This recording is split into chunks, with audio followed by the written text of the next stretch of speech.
welcome back to the Invictus stream. My name, as always, is Mr. Harlan Guthrie, and I am here with my sexy friend, Mr. Justin Thomas James.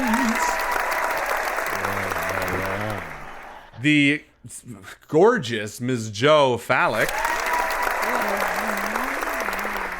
The wonderful and charming Mr. Alex Guthrie. Oreo. And of course, the one and only Mr. Birthday Boy himself, Mr. Chris Viseau. Hey. Who's joining us tonight for the first time in a long time to play a game with us, a little D&D adventure called The Sticking Place. Now that's the ominous tone. That's right. Tonight's game takes place in the world of Faerun that we know and love very well, and we are going to have a great old time doing it. How's everybody doing tonight, guys? Doing good. Wonderful. Pretty good. Pretty good. So happy. It's Yeah? great to be Happy back birthday. with all of you guys. It's been a Oh, man. while. Yeah, long it's has been a while. It's been like 17 years. Chris has grown a Yeah. beard. Chris has been trapped on a desert island. Yeah, that's what I said too. He's got like this whole Wolfman thing going. It very much suits. I'm like, no, God made me this way. This is how. Well, this is very you. This is really just your insides becoming your I'm outsides. surprised at how curly my hair is. It is. I was Yeah, gonna it's say very it's got a curly. lot of curly top part. It's kind of Lots. adorable. I think you're melting a Beautiful few locks. hearts right now. But anyway, we're starting late, so we're going to get right into the game because we'll be doing this plenty as the game goes. Tonight, you are playing an adventure, a third level adventure that I wrote, where you will be transporting a fallen friend. You have been an adventuring party for a while now, the four of you. It was five until a few days ago when your good friend, a human warrior male named Garen Hesbra, passed away.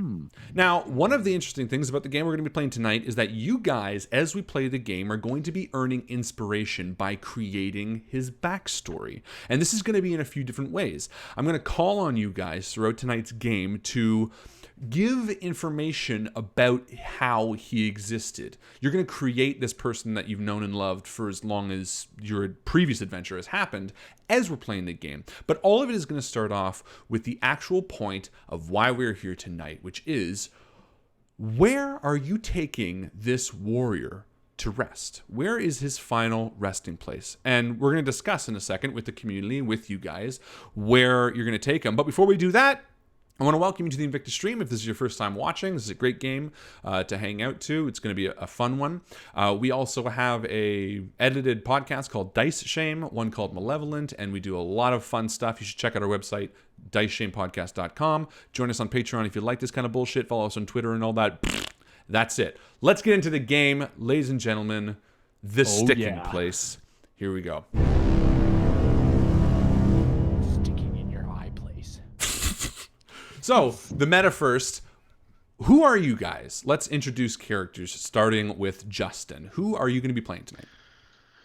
All right. Well, I'm going to be playing Dante Redender, a halfling rogue who has started to dabble in the arts of assassination. And dark skin, dark curly hair, and very even-tempered, mild-mannered halfling with daggers that he will use to stab out the eyes of his enemies. The sticking point? You'll use them for the sticking point? I'm going to stick it into all of the places. Ooh. All of the places. Oh, wait. That's what I meant. That's right. Yeah, drum roll and that. So that's Both what of them. I'm doing. Perfect. Joe, who are you going to be playing tonight? Yar, well, I'm playing Brillantra Therfine. I'm a half-elf tempest cleric, born on the seas, lived on the seas, and now on land with his fine crew of landlubbers. And, Wunderbar. Mostly I just do some healing. And talking like a pirate. And I Yeah. talk like a pirate. Perfect. Chris Viseau, who are you going to be playing tonight? Tonight I'm playing a character who is a illusionist wizard. She's a gnome. Her name is Fen, or her full name's Fenna Berrycloak. She's about 2.5 feet tall. She's got red hair, sleeveless, and she's got a cool tattoo that says, "Short people need no reason to shiv." That's good. She's like really excited about, just life in general and just experiencing everything. So she's getting out there to adventure, and she's known Garen for a long time. So this is a hard time in her life, but even still, she's going to celebrate his life. Awesome. And finally, Alex, who are you going to be playing tonight? Alex, I'm playing this half-orc barbarian. My name is Zagash, and that's just one single name, Zagash. I've got no last name. Yeah, Zagash is he's a very, very tough. He's 6.5 feet tall, Whoa. and he's like 290 pounds. He's like the exact Just- opposite of. What was your character's name? What was your character's name, Chris? Fen. Which one, Fen? Fen. Ben. Oh yeah. And yeah, he's actually chaotic neutral, so expect a little bit out of the box. Expect a little neutral chaos. Yes. He's like standing in a fucking store and he just pushes all the papers off the table and looks around angrily. Who's gonna fight me? You want to start something? You want to fight? Fuck you. All right. So those are the characters for tonight. Of course, there is the human warrior male, Garen Hesbra, who is no longer with you and is going to be a bit of an item as you tote along. He has passed away only a few days ago, and you are bringing him to where his requested resting place is. Now, where is that? What do you guys as a group think would be the resting place of this warrior? I Well, I know propose. he was a pirate. Yar. What's Okay, I propose that going along with the fact that he was a pirate, he is also a warrior. So I think that he used to train under a waterfall that was near like a bay of ships. So like he found this waterfall place and he would go underneath and train and it would build up his body from the weight of the water. So maybe something cinematic like that. What are you guys thinking? But definitely like a port, like in a bay. Yeah. Skull Island, and it was He like did often the bay is talk that about way.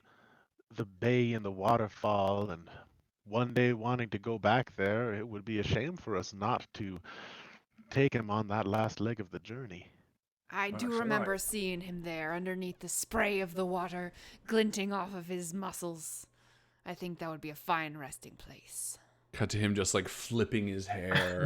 The mess is rippling. Brill is like fanning herself off to the side. So yeah, you will bring him to the Bay of Skull Island. I hate water, but I'll do this for my friend Perfect. Garen. So here we go. Hey, I'm not a big fan of it myself. Whoa, okay. Oh, interesting. The sun sets, finally, ascending the rolling hills on either side of the road, hills that were just moments ago cut with orange lines of the falling sun into darkness. The slow pace of your party is not just weighed down by the heavy armor you drape yourselves in, but also by the heavy hearts you carry. As you move down the dirt road, the ever-present drone of scraping wood reminds you of your fallen friend, Garen Hesbra, the fallen comrade that you now carry behind you. You are taking him to the Bay of Skull Island. By your estimation, the next town on your road, between you and his final resting place, should be the last place you need to stay before arriving. It's the town of Cadence, a warm and simple hamlet that's not far from you. And the party has made the decision to rest the night here. A good decision, you think, as your stomach groans at the thought of a hot meal and a warm bed. The pleasant thought leaves your mind quickly as the scraping of wood enters your ear again. Though his passing was only a few short days ago, these nights have felt as long as a lifetime, and your once potent conversations with each other have all but stopped. As night falls, finally surrounding you, you crest the hill and witness a sight that gives you comfort. The soft orange light of civilization guiding you from a small window. Though it is still far down the road, the light, like a beacon, draws your eye to the outline of other buildings revealing themselves along with the darkness. The light itself appears in a window of a building a fair bit into town around the center. You quicken your pace, happy for a night of rest, when, perhaps 100 paces to the edge of town, you notice that the light in the building far ahead is the only light in this town. Yeah, it's actually a little bit, that's a little bit relieving, knowing that we're not going into a busy city. If you, I think a you know busy what I city is mean. kind of an understatement, big guy. If you look, there's like no one around. Any port in Yeah. a storm, though, mateys. True, Any port in but the it storm? could be What? really boring if there's nothing to do. Yeah, I'd prefer it boring than having to face some, strangers who are just gonna look at me and you think I'm just an orc and try to burn me. There's always happens. Does Zogash have braces? No. He's got a retainer. What He's you're just like, hearing- hold on 1 second. Hi, my name is Zogash, the orc. 1 second. Yeah, What you're hearing are Oh. large fangs coming up from the bottom Are of the his mouth. tusks. You know His what? tusks. You're so right. You know what, Alex? I apologize. You were so in That's character. okay. That's okay. But my question to the group of you is, who is carrying Hezebra? That's a great question. So you are the pull of the wood is someone from your party or multiple people are dragging him behind you on a cot of sorts, a piece of wood that where the two ends. What do we call it? You had the name for it. And I forgot. I said it's Stretcher? a litter, and Litter. Chris called it a Stretcher. sledge. sledge. Perfect. Sledge. Well, whatever it is, it's that. So Yeah. So who's carrying it? So I'm probably dragging it. Yeah, being probably the largest Zogash, right? Perfect. of You're the- just dragging the it behind workhorse. you. Yeah. Yeah. It's like one-handed. I've got a massive fist around both sides of this thing. Well, I for one am quite tired and quite thirsty, so I'm excited to get into town. And I'm just going to do a perception check as we're getting closer Great to idea. see if I can spot an inn and also a place where we can bring Zogash. Maybe if there's a church or something that we could leave him overnight, just so that he's not out here in the weathers. Give me a roll. That is a Feathers. 19 -1 because I'm not very perceptive Oh, as no. this. That's still great. rogue. 18. Yeah, you need notice with your glasses. perception that the buildings surrounding you. So as you're moving towards this light, it's in the center of town, and all these buildings are dark.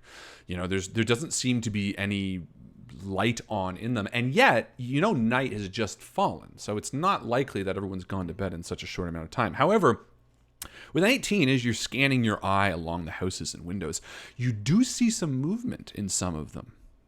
You sort of get the impression that... actually, give me an insight roll. Ooh, that's All of something us? that I'm also not very good at. Well, we'll just do the 15. guy. Just 15? Good. Yeah, you get the impression that these figures inside are hiding. Hold on. Hmm. Something strange. Hey, Fen, you see those people in that window there? yeah, It looks like they're trying to hide well, from I us. whisper up to Dante. I say, maybe it's the half orc. I mean, I'm afraid of him sometimes. But they Should couldn't we- have seen us up the hill. Not from back there. You're right. Maybe we should go introduce ourselves. That's a good idea. The one What do y'all light think? that's on in the town, is that the inn? Give me a perception roll. It's pretty far away from you right now. Do. So that's an 11. Yeah, no, you can't tell. It does look like a rather large building, and it is squarely in the center of town, but... It's the only one with lights on, and that's the building that we see people in, but we can't tell. Maybe they're just having a party, I say. Can I? Kind of like dumbly. Can I? Is there a house or dwelling nearby? Yeah, of Which one? course. Yeah, there's one on either side of the road. Because I haven't been a caster in a long time, so I'm going to try some casting. I'm Okay. going to try the door with Mage Hand as a cantrip, Okay. and immediately after, try to do, if there's like a lantern outside the door, light it with Somebody help me. Prestidigitation. You can do it. So you're gonna cast 2 spells in succession. You're going to... Is Mage Hand a cantrip? door, boom, and light the thing. Boom. Okay, Both so cantrips. you Two actions. you send your hand out to turn the knob of the door, and it is locked. I'm not sure a mage hand would make that look, but it's just like. And then you turn a nearby lantern on, and I tried just to knock on the door then. okay, With the mage hand? yeah, sure. Your knock echoes out into the building. Mage hand after Zogash's hand though, because I think it's beautiful. Oh, so your mage hand looks like an orcish hand. Exactly. with So the these stars people now. see a floating orcish hand knock on the door. Is it Yeah. like boom, boom, boom? It's Yeah, Hulk. no one even stirs inside. In fact, the small movement that Dante saw seems to have receded into the house. Who in the party is the most perceptive out of all of us? When we've been traveling for a while together, so It's we a good would know question. who's In our fact, go-to give me all your philosopher. passive perceptions too. This actually brings up a good question for D&D rules and whatnot, because I only got so far. But here's where my question derives from. I'm actually skilled in, or what's the word? I can't think of the word. Proficient. Proficient, thank you. In intimidation and perception, but both of those, my charisma and wisdom are 0 and -1. So but my character Mhm. So being you a add I your guess whatever. proficiency bonus to whatever your modifier Oh, is. Okay, I see. So I that's see, I what see. being at this point, it proficient should be 2. means. Yeah. Okay. So you're a little better at them. Passive perceptions. Well, being that I'm a pirate and I'm used to looking out far over the distant seas, I have a passive perception of 15. 15. Okay, so that's Ooh, better than that's what you good. rolled at the house. Yar. Okay, I should have asked that then. Justin and Alex, what are your passive perceptions? I'm a 10. How do Perfect. you come up with passive perception? It's 10 That's plus your- your perception. Okay. 11. Excellent. So actually, Brill, as you are squinting again in the darkness to look at that light, with a 15 passive, you do recognize a hanging sign on the door of the building with the light at the end. You can't read it, obviously, but it does Right. give you the impression of a tavern. As Fen is messing around with knocking on this door, I pull out my spyglass and I use it to focus a little bit more closely on Nice. the building. Fen, there's an inn down there. Let's get going. I don't like the look of this place. Yeah, absolutely. Yeah, and you I- start moving down. Yeah, run up beside her and start moving towards the inn. Come on, Maybe- Zogash. Maybe we should just camp outside of town. As he No, it's carries okay. the body. All right. Well, maybe whoever we come in contact with, you could just tell them that I'm perfectly fine and friendly. We always do. Zogash, we always do. Just wait till I start knocking papers off of desks. As you approach the building with the light on in the window, you see the faded sign above the door. It reads The Hallowed Deer Tavern and Inn. Hallowed ear or the hallow deer? Hallowed Hello, dear. Deer. Hello to you too. Hello there. It's me, Zolgers. I'm going to do some investigation, and instead of going straight in through the inn's door, I'm Yeah. going to propose that I run up to one of the windows and look. Dante, do you think that's a good idea? I know you're really sneaky. I was thinking maybe I could sneak up and take a look. Oh yeah, sneaking's always a great call. It usually leads to getting richer. Well, I'm looking for a richness of knowledge. So I run up to the door and I grab the ledge or window. Richness of I pull knowledge. myself up to peek in. Do you see Cool. anything? Yeah, you do. I mean, you don't have to roll anything. You're just looking. You're not trying to stay sneaky, are you?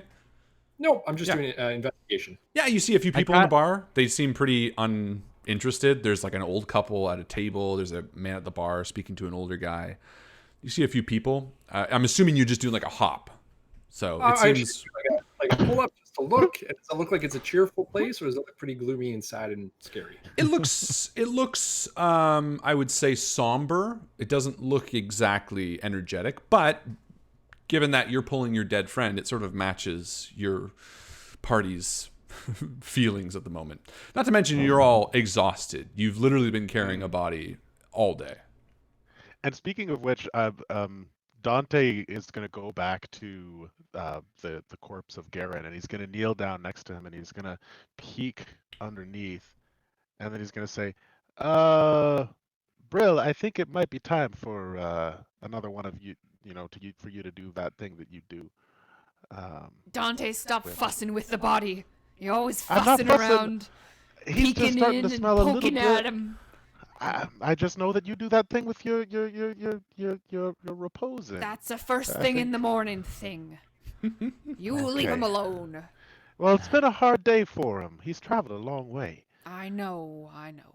It's been a hard day for all of us. Let's get inside. And she opens the door. She kicks it in with her clog. No, with her peg leg. She's got a peg leg. Yeah, I With a clog on the end. do. Can't heal an amputee. Great. Yeah, you enter the bar to see embers of a fire. While the tables and booths all have candles on them, the place still seems quiet and solemn. There's an older couple, as I said, sitting at a table.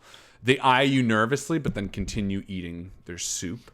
In the booths to your right, there's sort of a bank of them. You see a fair-haired half-elf with energetic eyes. He looks to you without any real concern and sort of studies you for a second, just quizzically. There's a man working the bar. He's a large, mustached human. He leans against the back wall with his arms across his chest, and he sort of nods to you and then turns back to the man sitting at the bar, who's eating. It seems like they were in conversation. He sort of continues talking. And then a few moments as you're sort of just all walking in the front door, you see the back door open and a younger girl, maybe 15 years old, who bears a slight resemblance to the man at the bar, exits the back and looks. Yeah, she's kind of got like a peach fuzz. She looks at you surprised, sort of composes herself and goes behind the bar to put some glasses away. Perhaps we should get a room for Garen first, I think. That's a great idea. We're getting him a separate room again? It really doesn't make any sense. He's not going to see you naked. We can share a room with you, Zogash, if you'd like. Oh, I certainly will. Zogash is right. As I enter the bar, I crouch to enter through the doorway.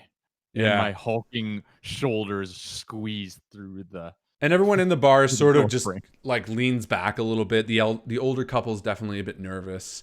The woman clutches her pearls, which is like wood, just wood wood balls. Don't worry about our friend. He's a great guy. And then I wink at Zogash. And they're more afraid of you. But you blink. I feel like the Kick the character door doesn't know with how to the wink, so she just blinks. I make that sound when I do it. And what do you do? What do you do with the body? You just bring him in, Garen? We're gonna. Yeah. Okay. Yeah. Well, so It the drags body's wrapped up, right? Yeah, but it like looks like a body. You know, it's like got. It looks like like a a mummy. dead body. It doesn't look like we've just like taken him and he's injured and we're gonna Are we get him a weekend room. at Bernie's-ing this? No, it's definitely a red. No, he's fine, everybody. Sunglasses Hey, on. you're an illusion mage, please. That guy's paying for our drinks. Actually, He's like, I reach I down gotcha. and make him wave. yeah, I he's got get it. sunglasses. You can fucking prestidigitate this guy. I could. So Everyone wants to get Zogash danced. No, it's- What does Drags Zogash the- do? drags the body in, and then as he enters the tavern, there's a couple sitting at a table on his immediate right as soon as he enters, and he picks up the drink of the person and he just drinks it, and then he sees the expression on their face. Yeah, and it's he just like looks- horrified and like shocked. They're like, and then he says, Listen, we're just transporting the dead body. We didn't kill him.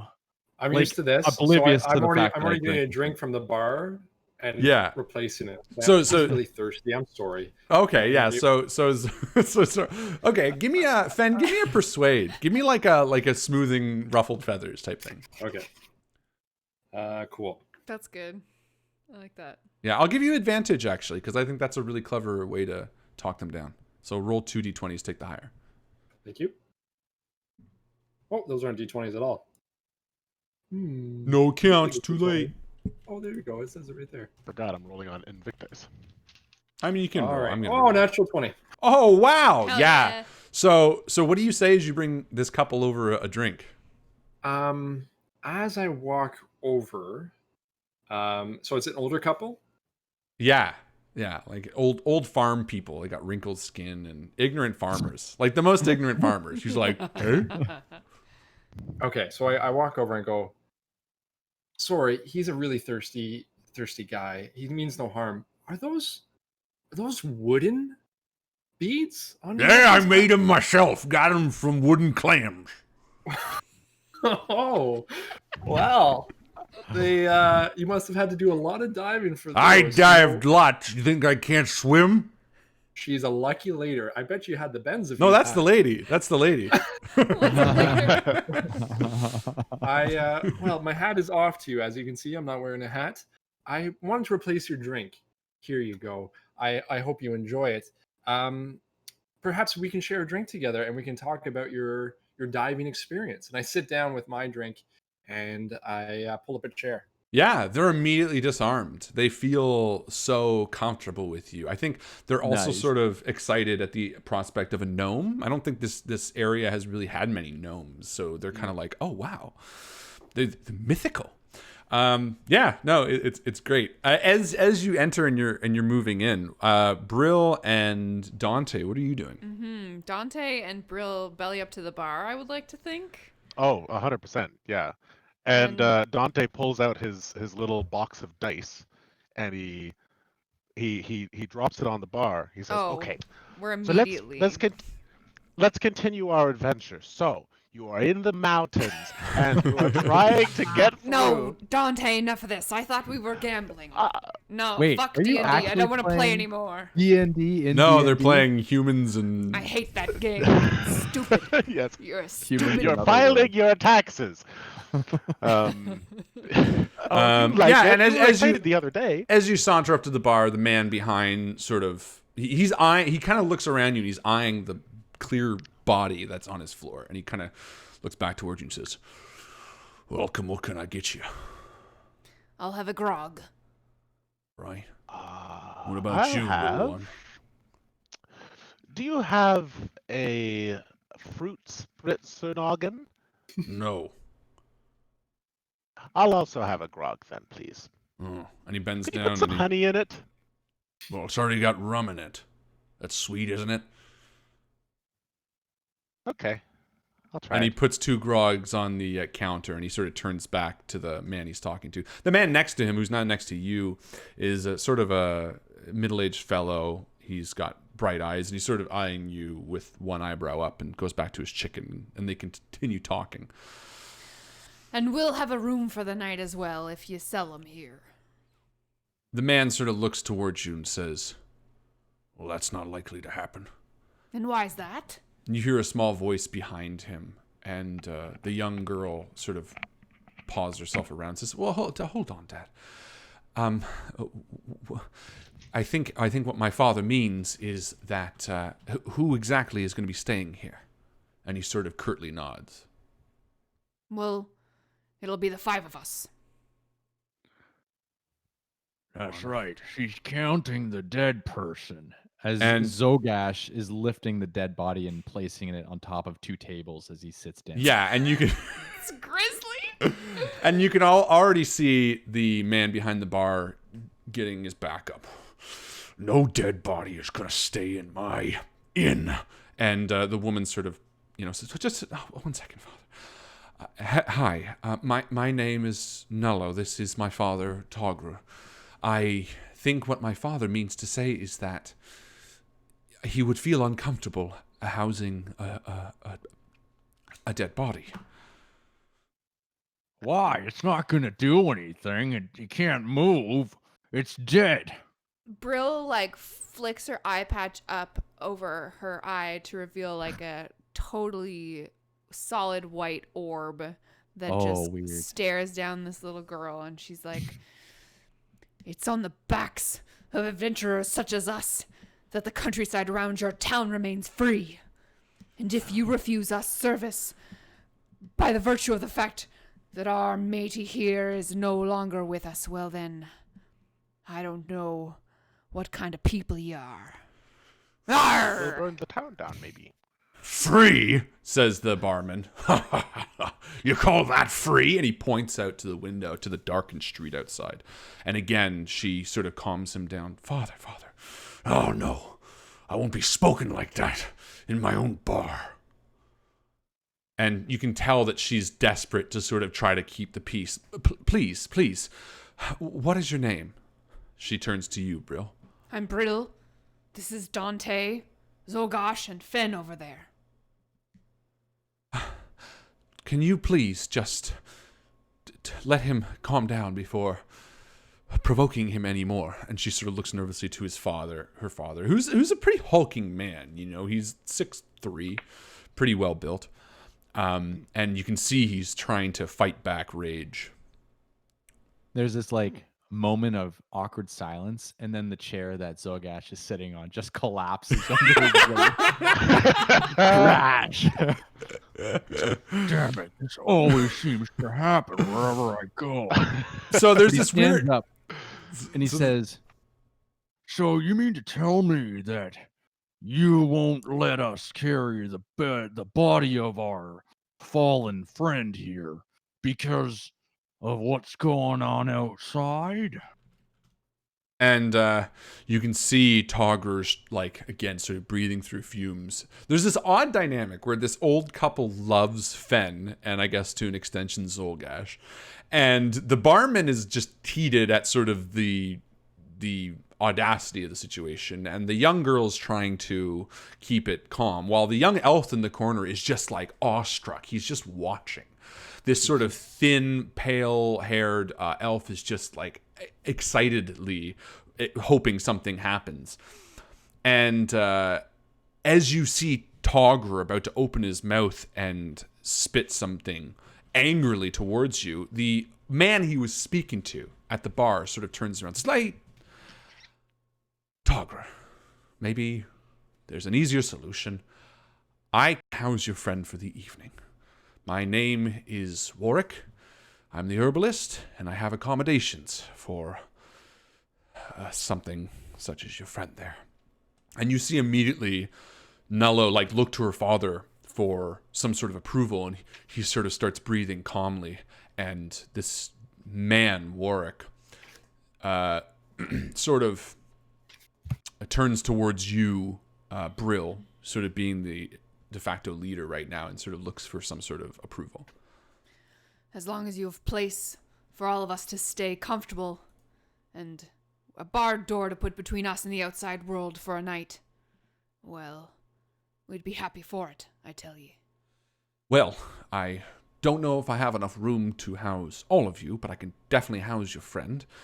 I'm sure Togror would appreciate the business. He looks towards Togger, who is sort of breathing and getting his wits about him and sort of realizing that he does need the commerce of it. And Nello, who's sort of just hoping that the situation has subsided momentarily, sort of looks anxiously and says, I do think that we should all take a moment to just breathe.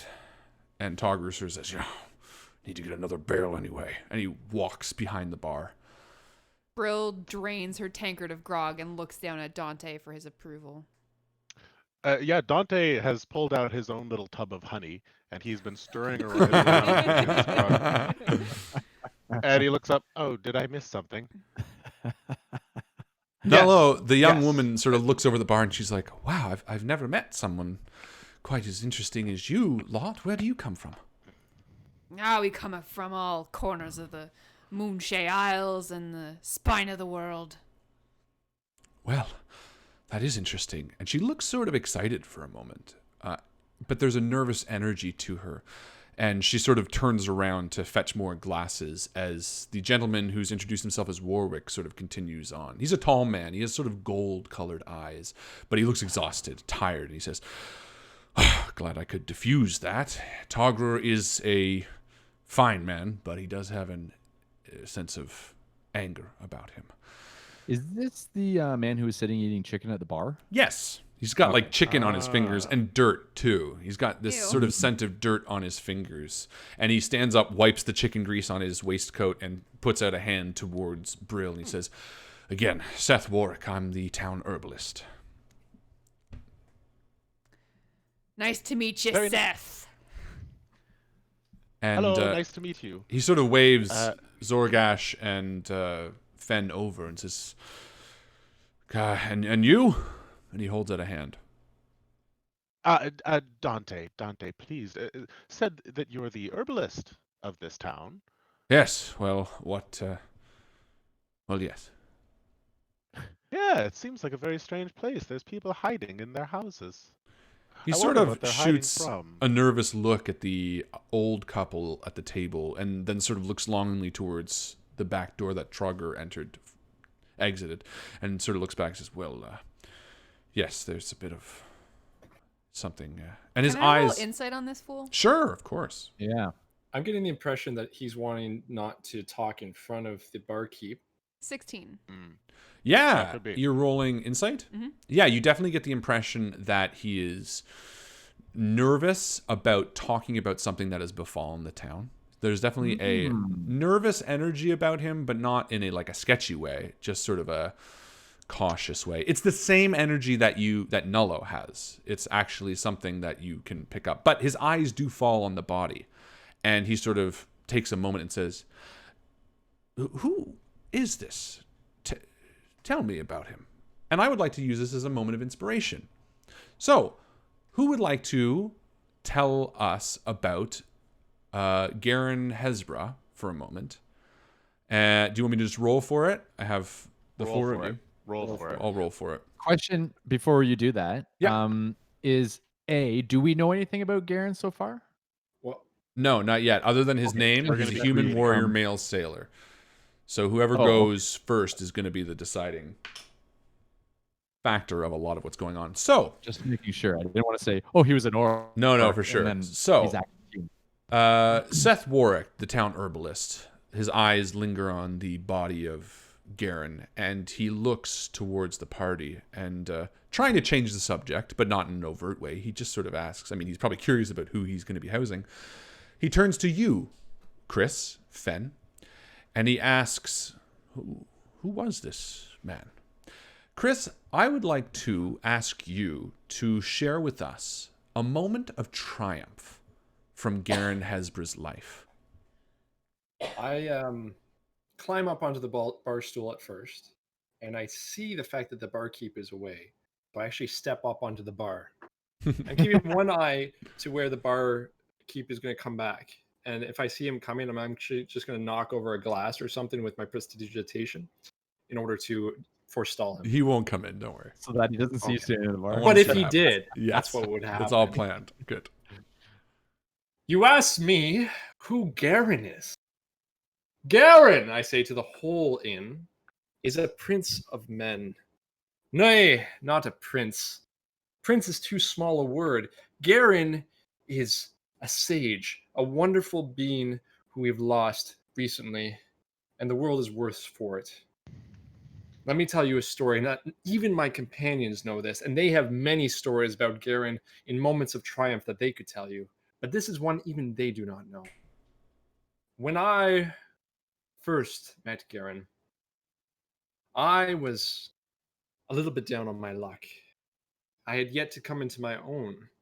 I knew very little of my abilities. Garen, on the other hand, was already a great warrior. I could see it by the way he walked.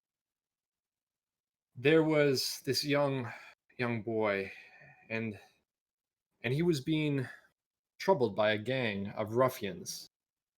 Garen did not hesitate to pull out his sword, lay it down on the ground in front of the ruffians, and insist that they leave now or there will be retribution. Now, he was already with the rest of the companions. Apparently, they were out looking for goods and things they needed for the rest of their adventures. But Garen was by himself, not afraid in this rough part of the town. I sat there and watched as one after another these horrible men took knives and tried to attack an unarmed warrior, and he befell each of them. He simply picked up his sword, made sure the little boy was okay, and walked on his way. I caught up to him very as quickly as these little legs could take me to catch up. And not long later, the rest of the companions came. I was about to tell them what had just happened, but Garen put one hand down on my shoulder and said, "It's not necessary." For that is the man that this Garen was. He was noble, he was a great warrior, and he was humble. And for that reason, he was a great friend of mine. I sit down. I raise my glass. I said, "To Garen." Great job, Chris. That was excellent. Chris, you get a inspiration. So you can use that to add a advantage to any roll you want to do. That was Warwick. so well performed. I would have Extremely. I would put money on that you had pre-written that. He didn't. Seth believe Warwick sort of sits but- down and shakes his head. Very well done. Well, I would be happy to house him. He sounds like a wonderful person. And he turns back towards his chicken. Zorak Gash, as you are sort of taken by Fenn's little speech, you feel a hand on your back. Just sort of slaps you a little bit. And you spin around to see a youthful half-elf. And he goes, "Oh, sorry. I didn't mean to startle you, big guy." That's okay. What can I help you with, young man? Well, it's. I mean, you guys look like adventurers. You got the whole thing figured out. I was wondering if you could help me with something. It's a little bit embarrassing. I wonder what gave you that impression. And you look at the four of us, and it's like clearly adventures. There's like adventuring things hanging off of every portion of our bodies. Tell me, what is it I can help you with there? Well, I mean, do you want to just relay it to your friends, or should I tell them as well? Do you want to get them over here? Are you the leader? I don't know who the leader is, but Well, it's you. sure. Come on, let's go shimmy up to the bar here. And I walk up to the bar and I say to the young woman that's standing behind the bar, All right, give me 7 more gruel, will ya, please? And Gruel? All right. And she goes and spoons grog. the gruel Sorry. into a bowl, and she Grog. brings you 7 bowls of gruel. I And meant but grog. Zogash is too embarrassed to say anything's wrong. Just drinks it. no, seven he's not bowls. too embarrassed. But he does see them come up and he's like, well, I am hungry too. And he gobbles them down. Good. Now, what was it you wanted? Some grog there too, young lady, please. Thank you. And she does continue pouring. The young half-elf sort of introduces himself to each of you, as I'm assuming you're all sort of congregating around the bar now. Yeah. And he sort of says, "Hi, Quint Rezier. I'm happy to have met you guys. You seem quite powerful." And he looks towards the dead body and then back towards you guys nervously. I don't want to take up any of your time. I have a very, very small problem that I can't deal with myself. And as circumstance would have it, you fell kind of directly into my lap, and I was hoping that maybe you could be of assistance. Out with Well, it, depend- Quint. Yeah, let's go. Come on, we're busy here. I arrived yesterday. I rented a room. I drank a little bit too much. Some would say into a stupor. But when I woke up, I couldn't find my loot or my coin purse. Look, I can get by without the coin, save for paying off the rent I own on the room and the lofty tab for drinking. But I can't lose the loot. It was my grandfather's. I was wondering if you guys could help me get it back. We have something to do. I just told Yeah, you we're about this kind guy. of in the middle of an adventure. Well, it's not difficult. I know where it is. It's literally just down the street. I don't want to go alone. See, it was sort of taken as punishment. I insulted somebody who was in here last night, and as punishment, he took my loot and he took my coin. Some people, they're so sensitive. You know, you call them a motherless goat herder. And I mean, I didn't say herder, but You didn't. Oh, I've done that before. I know where he is. I know who he is. I know where he houses. I need somebody trustworthy to help me get it back. You know, whether someone distracts him and I sneak in, or you know, you can fight him. He kind of feels your muscle. But I just need a little bit of help. You can have the coin purse. There's at least 50 gold in it. Again, I really just need the loot back. And I'm going to tug at Bryn's Brill's ankle pant thing. My pantaloon. And just this is the signal of like, can we trust this guy? I roll insight in a piratey way. Go for it. 18. What are you looking for specifically? I want to know if his story is true and if he's gonna shiv me later. There definitely seems to be some question marks about this guy. you don't really know in what capacity. You know, it's difficult to be like, oh, he's evil, but you don't necessarily see there are holes in his story, but something about his nature seems a bit questionable. Maybe he's not telling you the whole truth. However, you do get the sense that he is genuinely asking for your help and that he can't do it alone. I narrow my one good eye at my friend Dante in a sign of distrust. And then I shrug in a sign of why the fuck not. Huh. Yeah, we'll get your loot. Thank you. I appreciate that so much. I know where it is. I mean, we don't have to go right now, but just let me know and I'll be there. I can wait I'll outside get for your you if you'd loot like. if you can prove to me that you are as talented as a musician as someone who owns a lute would be. I am, but I need my loot. Oh, You don't have any you other mean- skills that transfer in the world of music making? Like singing, maybe? Of course I can sing. Listen to this. La la la la la. Harlan, I'm going to grab his hand and look at his fingers tips. Okay. Investigation. I'm going to look for Ooh. some calluses. I actually lick them. Okay, give me an investigation roll. The best way to feel calluses. Fucking gnome right there. I want to experience things. And That was a regular no. And No, I don't taste calluses. And like All right. Zogash Just puts his blatant gardens. humongous hand on the half elf's shoulder, you know, just in case the half elf thinks of suddenly running away or not obeying Why would he what's run happening away? here. He's only just got Well, his little hand in the gnome mouth. I just mean like, you know, What did you roll, Chris? Pulling away. Oh, were you eating something spicy before? 21. Yeah, Nice. you put his fingertips in your mouth and he raises an eyebrow and puts them in a little deeper. Yeah, they taste like iron Never and been to callus. Oaxaca. They definitely taste like they've been playing lutes for years. Oh, he's a lute player for sure. I know the taste. Nickel wound callus. And he sort of just takes his wet fingers and rubs them softly along your cheek. I like you guys. Bleh. All right. Well, I mean, I don't think that we have anything else to do right now. I mean, I'd be happy to Where are you do from, stranger? Well, I'm from the nearby town of Cataloop. I was traveling through here. I stopped in, thinking that this would be a hot spot for games. He kind of looks around, and didn't really get my money's worth. Got my drink on though. Well, first, let's get our friend Garen bunked up at the herbalist, and then we'll see about your loot. The herbalist is like eating his chicken. He's like, just give me 2 minutes and I can lead you there. Yeah. Let me finish my grog and my gruel. And- Brill, with Oh, your gosh, just like- 15 passive perception, Yeah. your eyes sort of wash over Nullo for a moment, and she's sort of, with a nervous energy, sort of motions to outside.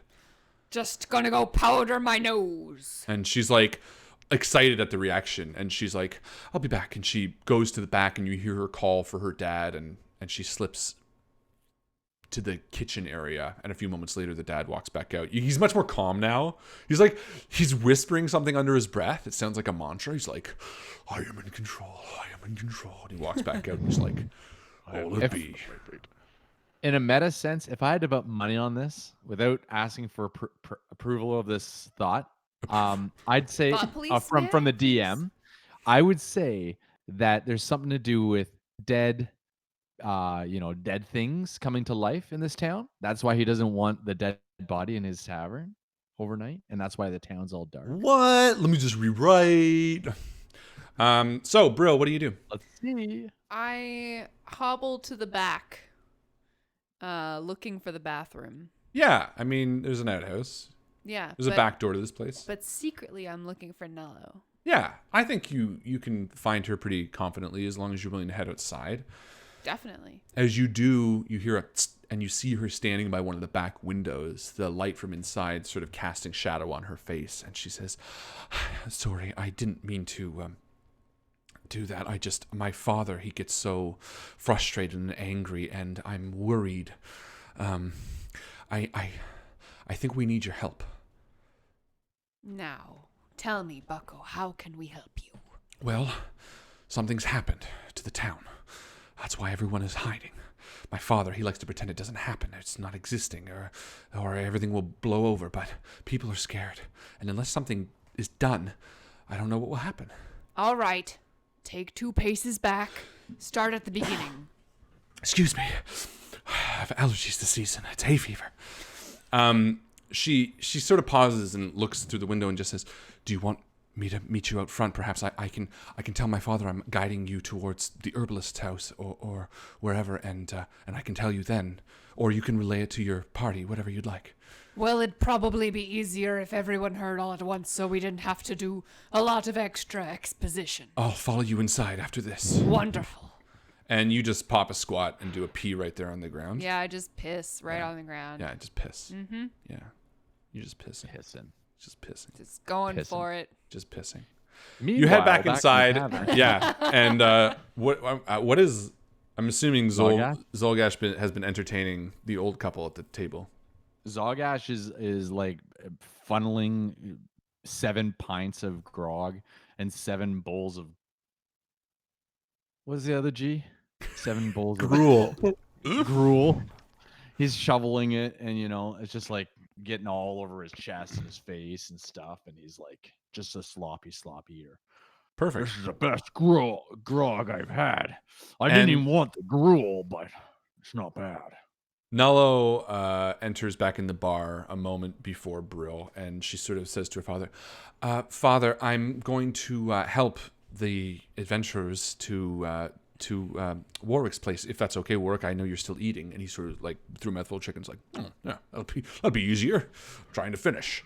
Just leave the body out back. No one's gonna take it." And she sort of nods and gives like a look to the party, who's probably totally blank faced at it until Brill exits. Wink. Oh.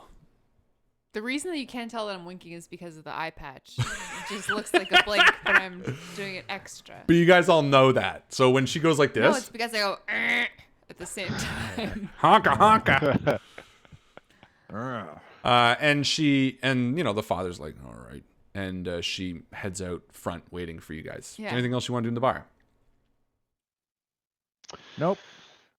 I think that Dante has just been kind of dangling his feet and looking around, and he's as everyone's kind of walking out, he sees the elf that's been sitting and watching everything. And what has the elf been doing?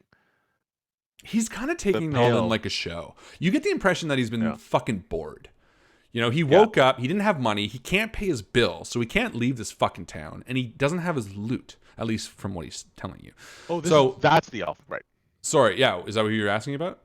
I wasn't sure. I didn't know that was the elf. I thought Yes, that was the someone half who's- elf. No, Gotcha. so there's only like Okay. 4 people in the bar. There's the guy eating chicken at the bar who's going to help you, the herbalist, the half elf who lost his loot, and an old couple eating chicken who are just ignorant. Gotcha. so What Dante's sitting there and trickery. he's like looking at this person in the corner. He's like, "Have we talked to that person?" And he's like, "Yeah, Yes, that's the loot guy. you're going to help me." You had a whole pint. Yeah. Yes. And then Dante hops off the stool and follows his friends out. Perfect. Yeah, and And as you head, Zolgash grabs the body and drags it out on the thingy. and everyone inside sighs relief. As you head outside from the darkened area near the barn, the woman sort of steps out of the shadows, and she's like, "Thank you so much. I was speaking to Brill that I needed your help, and she said that you would be willing to." She sort of looks expectantly towards the other members. Well, you didn't exactly say what was going on, and so you said that we could come out here and that you'd give us the rundown. Right. Okay. And she sort of begins walking towards one of the houses, expecting you to follow. No, well, just tell us what's going on, and then we'll follow you. Well, I thought you wanted me to lead you to the Yeah, herbalist. we'll help. Well, I'm still showing you to the herbalist, All right, regardless of whether you want to fine. help me. I'm just trying to kill 2 birds with 1 stone. I think we should help her. Yes. Perfect. Kill it. I just say Thank you. completely out Let of me turn. let me know when it's done, and she leaves. Yeah, she just continues and says, "A few days ago, some folks heard a great commotion coming from the church up the hill. It's always been very separate from town, so it wasn't too odd that people paid it no mind. But when no one heard from any of them, a few folks in town decided to go look. And she sort of stops and turns around, and even in the moonlight you see the paleness of her face. I wasn't there, but those who came back said something terrible had happened. There was blood everywhere, and the building was vandalized, to say the least. Since then, people are worried about what might be coming this way. They hide inside the minute night falls. And Caleb has said not to worry about it, that we can't help it. We're simple people. Caleb is the town blacksmith. He's not the mayor or anything like that, but the few times we've had trouble, he's been the one to sort it out. Mind you, he didn't go up there. Nathaniel did. He's as worried as anyone. Please. Everyone here wants to pretend there's no problem. Everyone here wants to hide, put their heads in the sand and hope that whatever might be coming this way passes us. Please, go take a look at the church. See if there's anything that you can do. Did we do this before or after the loot? I don't know what you mean. Do you mean money? Loot? Right. I don't have any money. Say, who's Nathaniel? Nathaniel Page. He's a friend of mine, a boy that eats me out every once in a while. He's cute, and I hope he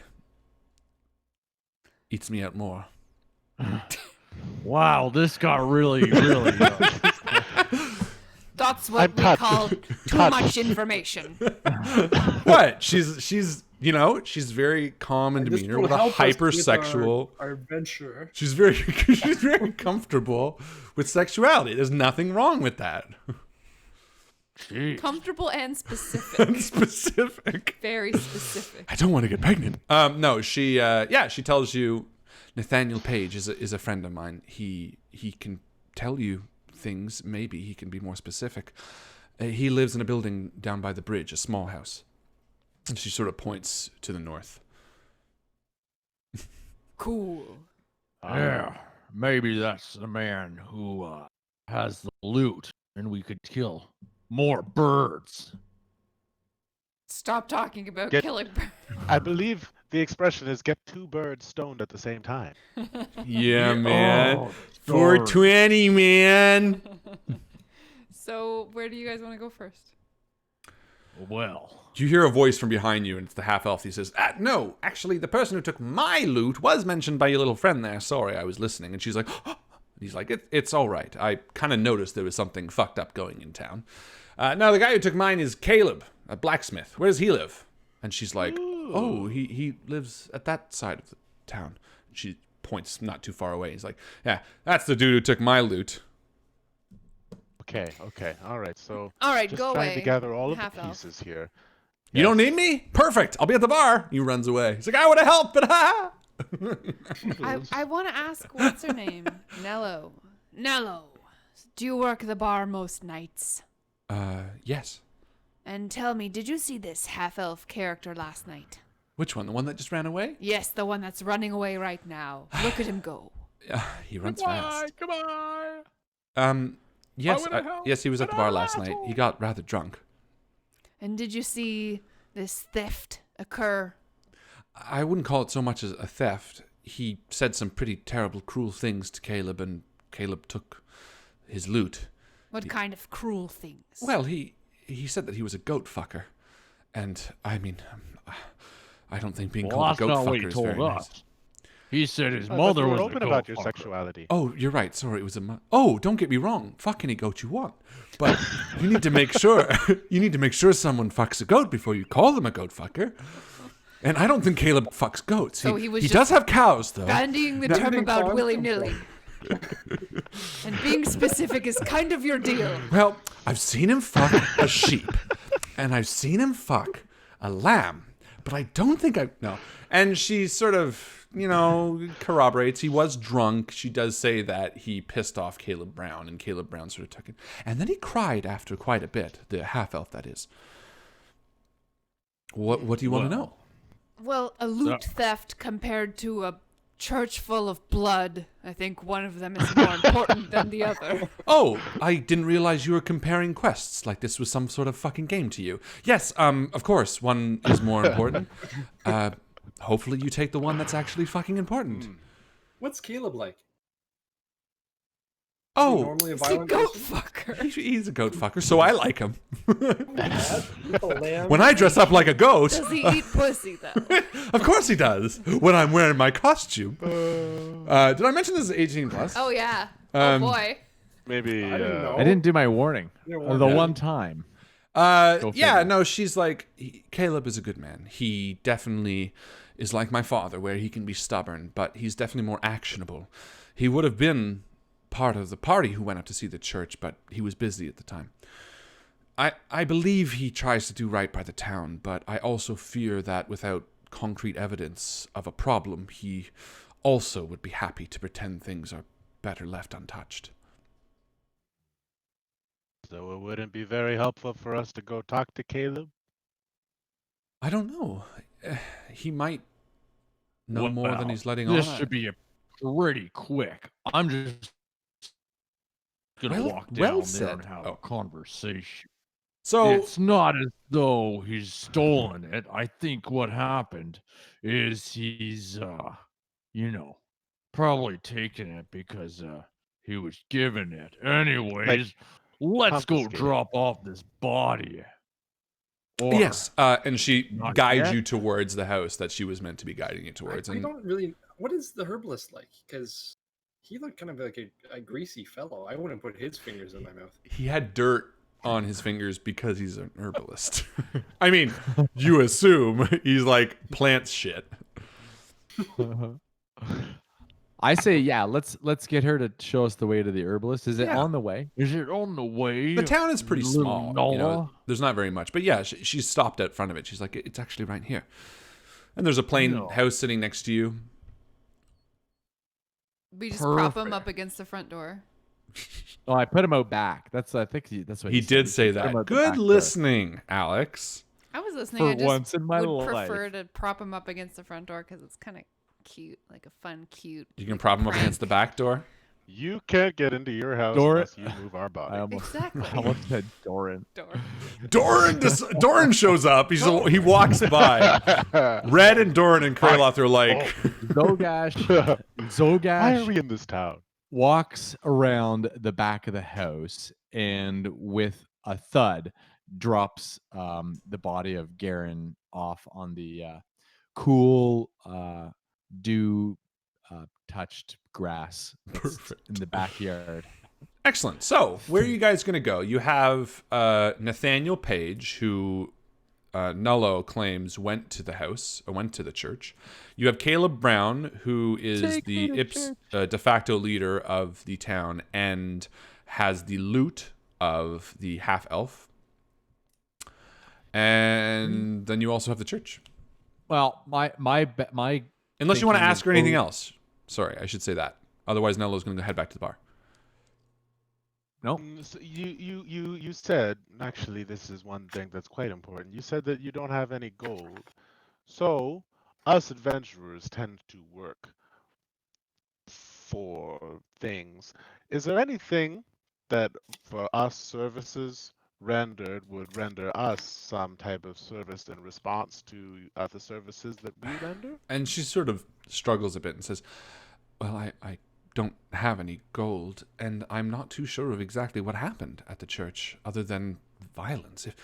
But if there is something that you can help that would make our town safer, then at the very least I would compliment your rooms for the night. I'm sure I can convince Father to let you sleep here for free, and if the herbalist charges you for watching the body, I'm sure that I could do the same. I don't have much to offer, but I promise I will do anything I can to make it worth your while. You look But like now you here have a you are. sweet voice, though. Do ye? I do, yes. Maybe for a song? Oh, right. Well,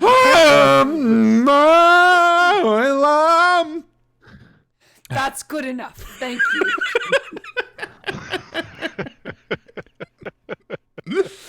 And we head off.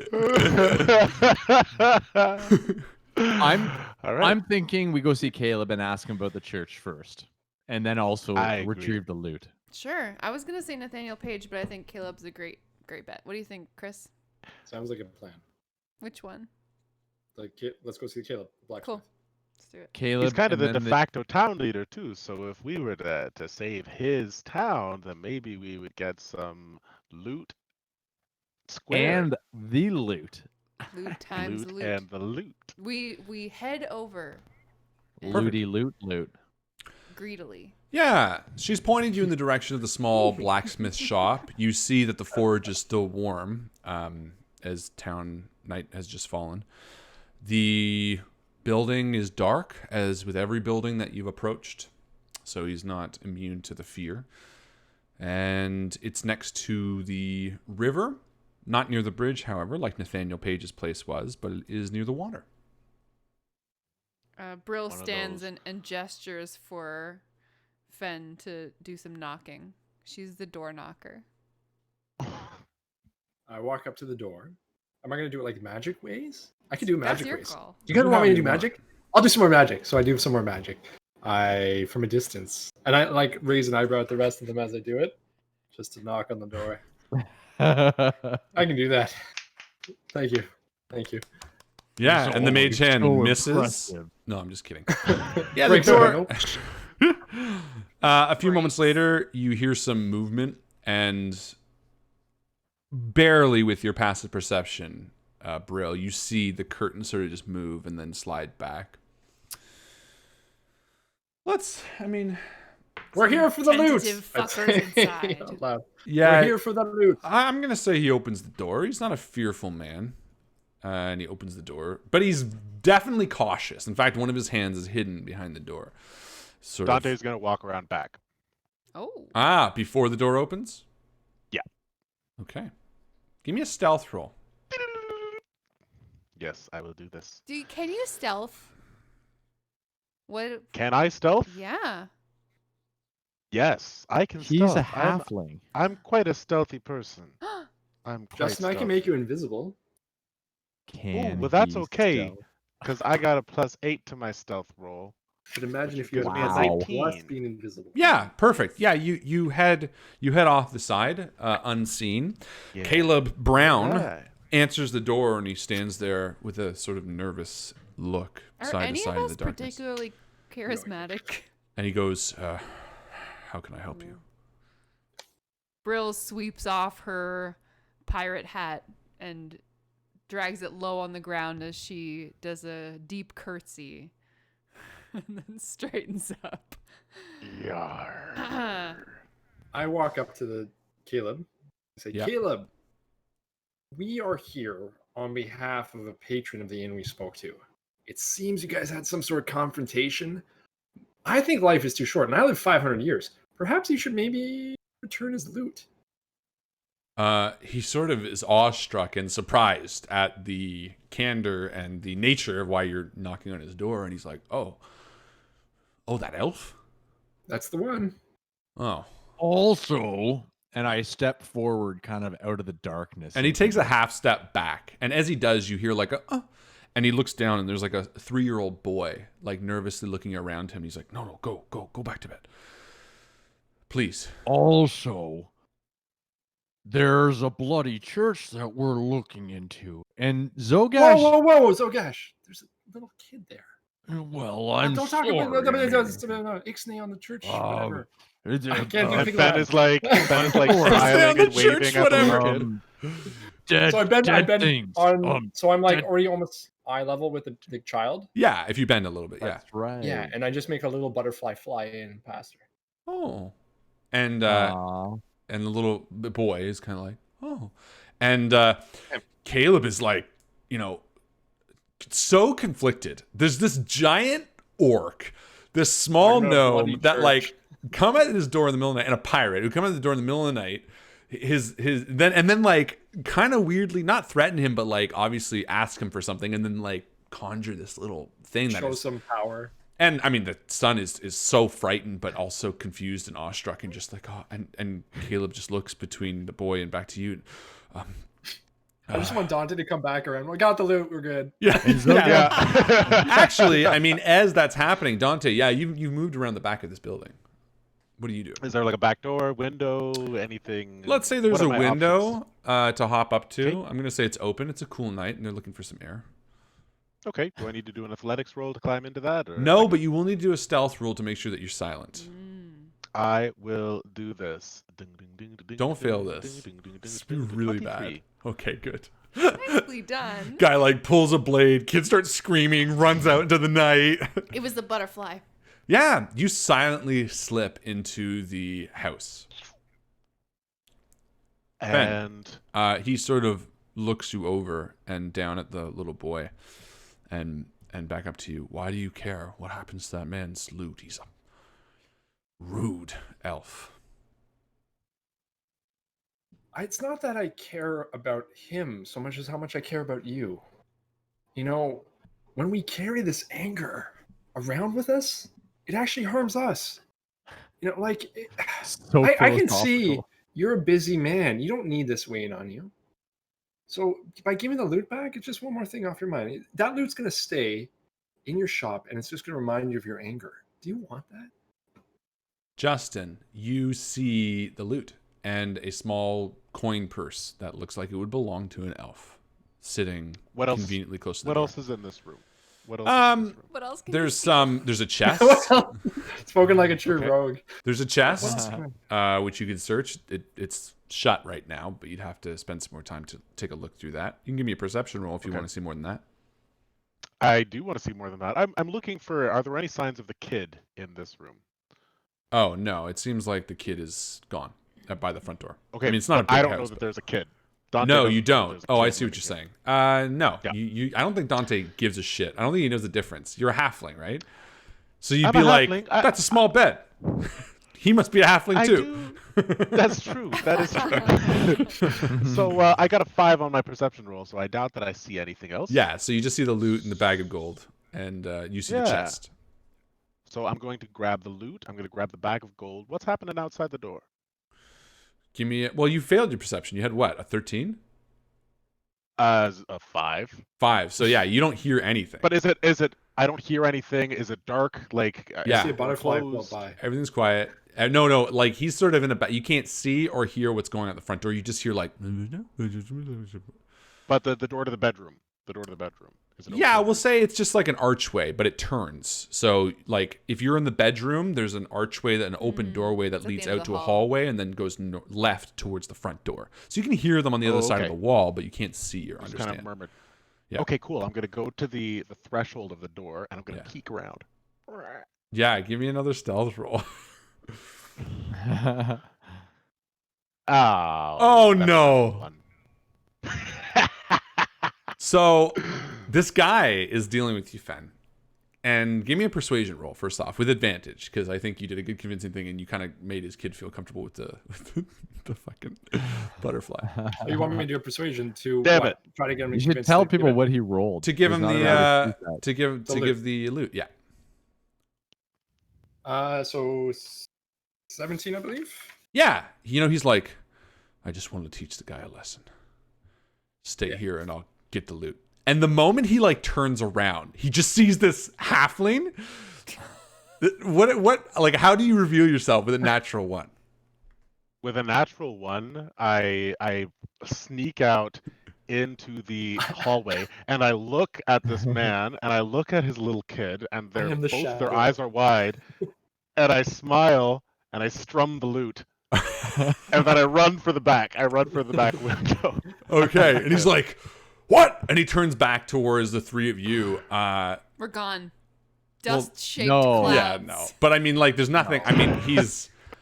I don't know, What's he man. gonna Like, do? he would protect his kid. I think he would just be like, "Oh," and he'd step back and he would slam the door, and you hear a lock, and you hear movement inside. But I mean, ultimately, he's not going to do anything stupid. There's a giant orc at the front door. I think you're just gonna sadly get out with this guy's stuff, and he's just never gonna trust people again. But But the mental strain.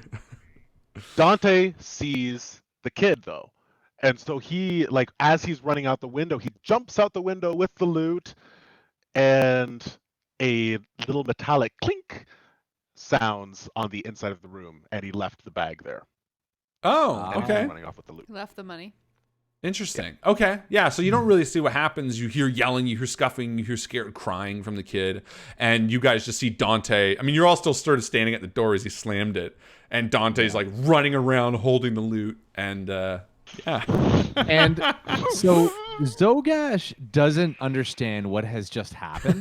No one does. All he sees is that this guy opens the door, visibly in fear, and then he slams the door a couple moments later, right? It's like tears from Community. It's like a dog. Yeah. Zogash, what he does is he steps forward and he starts slamming on the door. He starts screaming, "Don't fear me! I am friendly." like it's like so opposite of what he's thinking. He thinks it was a personal I'm not affront. mean. That's so funny. I'm not scary. Yeah, you just hear You should trust me. you just hear crying inside as this guy is donning his armor. It's no. just like the most perplexing opposing thoughts is slam, slam, slam. I am friendly. How long are you gonna stand there? Oh, No, probably too long. Yeah? Yeah. No Dante's way. gonna show up with the in the loot. church. Dante's gonna show up with the loot, and he's gonna say, "Hey, big guy, got the loot. We're good to go. All right." All right, let's go. Okay. I just wanted to know Oh, what's that's going enough. on. That's enough. Ugh. Why do people always fear me? Spray him with the water bottle that No, Bad down. Zogash. we each have one on our adventuring Okay. belt. Okay, Fen, I'm ready. How did I do? What's my performance? Dante, maybe we should communicate more before. You did Okay, great. I just need, I like, a just give him 10 a out of hug. I 10. give him a hug. I was like, you did great. Good job. Aw. All right. Should we go Let's to go. Nathaniel's? What's that with Nathaniel's again? Can you remind me? He's been to the church. And Like, He might know okay. something. He might know Okay. what's up. It makes more sense than to go straight to the church. We Let's go all to hold Nathaniel's. hands and skip there. Perfect. Yeah. Lions and tigers and bears. Oh my. Oh Yeah, my. you arrive to the small house with worn windows. I'm assuming you knock, or are you gonna Prestidigitation. Yeah, you press the digitation and knock again. You Yep. hear a bit of movement inside, and then a man appears. Hello? Hi. Nathaniel? Yes? Nathaniel the Eater Outer. Yeah. We hear you're He's like, super good at sex stuff. what do you think? Yeah. He's like, What that I can't help you. tongue, I can't help you. Leave me alone. And he goes, Oh. That's great. We had a few questions. Do you have a moment for us? no, I don't. I can't. I don't. And he goes to shut the door. I put my tiny foot in the doorway. You forgot you're not a barbarian. And he slams the door on your foot. Ow! No. But he does feel bad. He's like, oh. And he opens the door again. Sorry. Just in time, because he stops the door before it even touches Fen's foot. Oh no. Did you lose me? Can you hear me? For a Yeah, second. we- And then you got really fast. You heard me though. I stopped That the you door stopped before the it hit door. Fen's foot. Okay. Yeah. Sure. You stop the door and he's like, oh. He's like an anime. He's like, Oh. If like you think anime, you're they more- always make those little, oh. I look up at him. I say, honestly, in this town, you're probably the safest with 4 adventurers who can protect you. Perhaps it's best that we come in and we talk about. I don't want to. True. Stop trying to make me do it. I'm not a bad guy. Give me a persuasion. Are you trying to intimidate? Door open. No, I'm not. That's the problem. I'm not trying to. He's so strong. I got I'm too not many muscles. Scary. I just forced the door open though. Okay, The but door Fen opened. said something first. So Fen, give me a persuasion roll because Sorry, you were yeah. trying to say we can help you, and that was good. And he's Okay. like, 16. fine, yes, I saw it. He says. Well, It's great let's have some voice tea and acting. we'll talk about it. So I walk in. Where's your kettle? I go walk in towards the And kitchen. he goes, no time. Dead men everywhere. Blood. Look, I didn't see anything. Ah. But you just said that there was blood. He sighs. He's like, I didn't see anything that did it. We went in there. We heard the screams. A day later, almost, God, hours later, before we could muster the courage, we went up there. We saw the bodies torn limb from limb. Yes, there was blood everywhere, but I didn't see what did it. We didn't even look around, but... And he sort of hesitates to say something. And he's like, no, this is a game. They should roll for it. What are you gonna say? Zogash has his hand on the door and he says, Go on. Finish your sentence. Roll Yeah. intimidation. Yeah, give me some. If you want to intimidate. No, fuck it. I cast Zone of Truth. Really? Beely, beely, bee. What level spell is that? Level 2. Oh, good. Okay. I like it because I Nice. rolled shit. So read it. What happens? Yeah, I cast of Truth on this fucker. I create a magical zone that guards against deception in a 15-foot radius sphere centered on a point within range. The point is Nathaniel's lying tongue. Perfect. And then until the spell ends, a creature that enters the spell area for the first time on a turn starts his turn, blah, blah, blah. If you want him to lie, he has to succeed on a charisma saving throw. Okay, but what if he just doesn't want to talk? Well, he has to because we're so persuasive. But then does that just make the... Don't make my You know spell what? bad. I'm just going to make it work. He goes, ah! And he talks. He goes, ah. Fine, I'll tell you the zone of truth. We didn't look around, but... He says, but I swear I heard something moving downstairs. Something that sounded like grinding stone. What do you think it was? Probably grinding stone.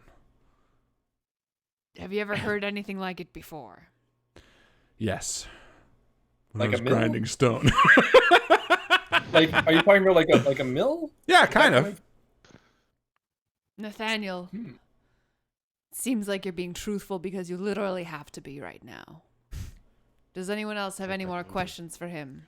He says, look, Was it like a fast grind or a slow grind? slow grind. Maybe like a secret door sort of grind.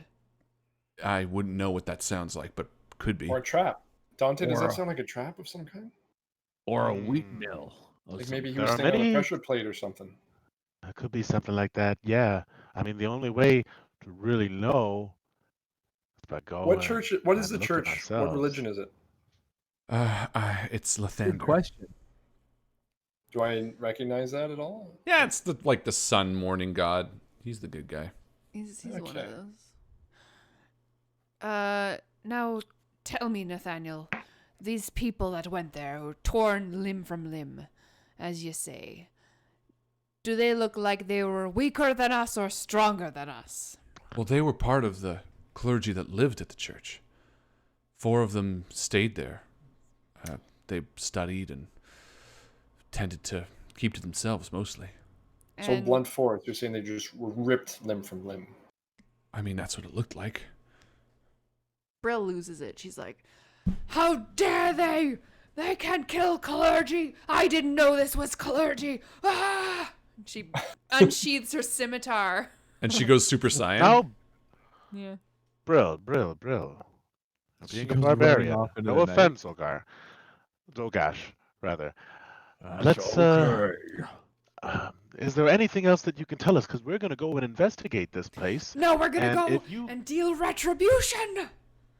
Okay, we're going to go and deal with retribution at this place, but you need to tell us if there's anything that can help us solve it. Because I'll be completely honest with you, my friend. You look completely shaken, and you don't want to go back up there, do you? No, please. Right. Yeah, so give me a persuasion. we're going to do the looking at churches for you. For a price, probably, maybe. Oh, I rolled the wrong thing. I your pressed my character real there? life. All right, here we Oops, I go. rolled the wrong thing. Oops, I rolled the wrong thing. I accidentally step in the cone and go, I'm attracted to Zogarth. He's like, me too. Oh, damn. Zogash. We're all attracted to Zogash. Oh, And I got a Zogash. 7. Yeah, he's not necessarily keeping anything from you, but he's kind of dumb. Right. Well, you know what? He goes, yeah, no, he does. He's dumb. What was he doing in the church? He starts to talk and then Yeah, he's like, duh. What was he doing in the church? He went to go look to see if anybody was there. Because of all the screams. Because of all the and stuff? screams. Cool. Cool. well, All right. Well, let's go to the church. Is that the plan? I Let's do agree. it. Perfect. I think that's the only Does he thing we look can really... do. Oh, no, I don't want to. we should deliver this loot though. Yeah, Can we, we'll fast say. travel this? Yeah, we're literally gonna fast travel it. So you guys deliver the loot and you are heading towards the church. You Here head we up are. the moonlit path towards the church. The thin strands of dry grass are brushed aside as you walk in formation towards your goal. The quiet night air gives you a moment to collect your thoughts. And as you do, you suddenly realize this is the first moment you've been without Garen. One of you decides to say something. And that's going to be Joe. Joe, I want you to tell us about, fittingly, how Garen died. Yeah, so we're walking up the slope towards this church, and I look to the side, to the other side of my companions who are following me, and I pull a coin out of my coin purse and I start rolling it over my knuckles. And I'm hobbling along on this path. Do y'all remember the night that he died? It was a terrible experience for me, I must say. I've never lost a companion quite so close to me as Garen was, and so mysterious. I still rack my brain every moment I can, trying to think of clues of how the thing came to pass. So strange to see him in the morning in his bedroll, tucked in, like he was sleeping. But he wasn't. I remember approaching him and saying, Garen, get up, you lazy fuck. It's time for you to make breakfast. He was always so fucking lazy. But he didn't stir.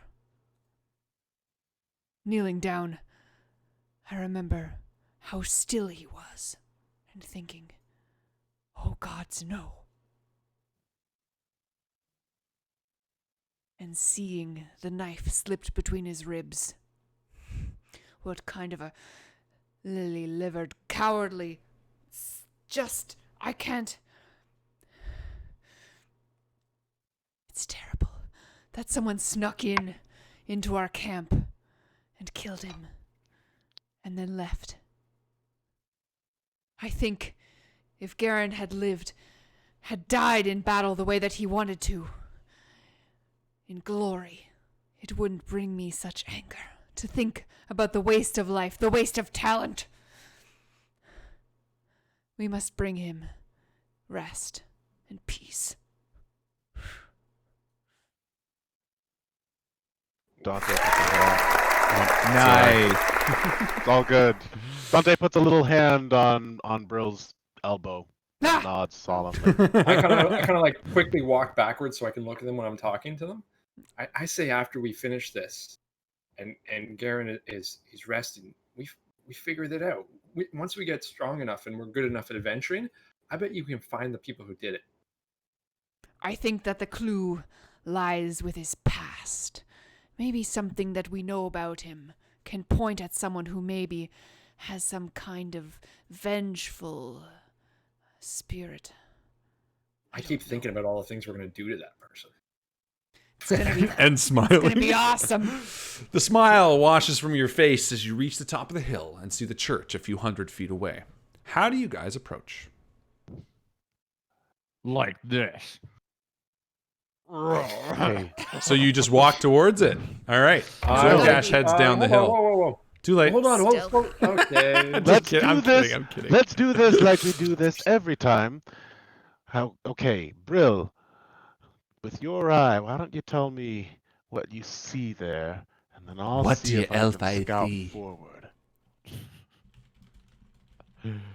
Wait, what? Sorry. And You whatever guys talk. I have to Brill, pee real quick.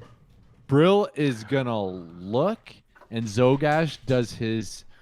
It's like it's like when a football player crunches down and he like gets on one knee and he's like ready to run the football. Oh, we're gonna do a That's what- huddle. No, Adventure but huddle. this is Zogash getting prepared for whenever Charging. we approach something.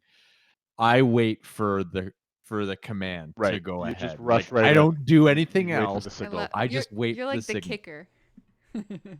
Well, Dante, you're probably the sneakiest of the group. Why don't you propose a plan? Because I'm the sneakiest. Yes, I agree. I'm also one of the least perceptive. But I will do this.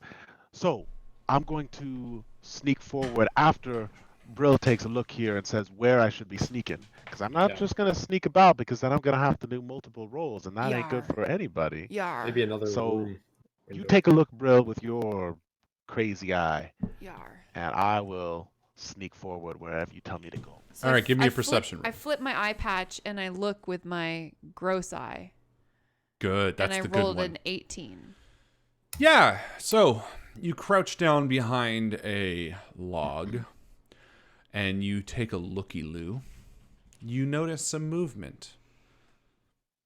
From your vantage point, you can see maybe 3 figures Inside the church or outside? outside the church. What do they look like? They're small. Small figures? S- Are they? You said they're moving around. Are they coming towards us? Everything is bathed in darkness. So no, you can't. They don't seem to have Well, noticed. I you. have dark vision. Yeah, but doesn't mean you can see what's going on. Cool. There are 3 figures off the port bow. I mean, just over there.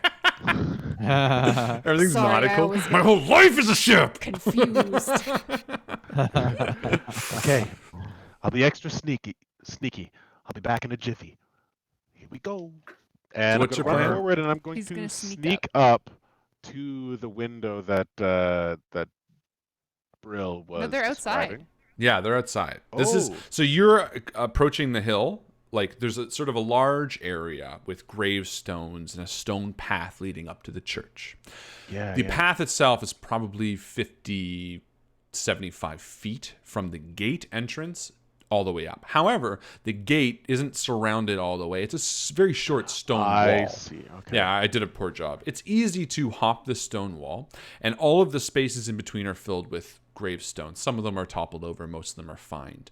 The church sitting there, which is again now from you probably about 100 feet, assuming that you're sort of at the front, is dim. There's no light on inside that you can see. And the figures are moving between the gravestones from Brill's perception. Okay. So I'm gonna say all hush hush. Okay. It's best for me if we can get the jump on these guys. So I'm gonna run forward, get as close as we can. And how far away are we from these figures? I would say maybe question. 50, 60 feet. Okay. So I'm going to pull out my light crossbow. I get a sneak attack with a crossbow, right? Yes, you do.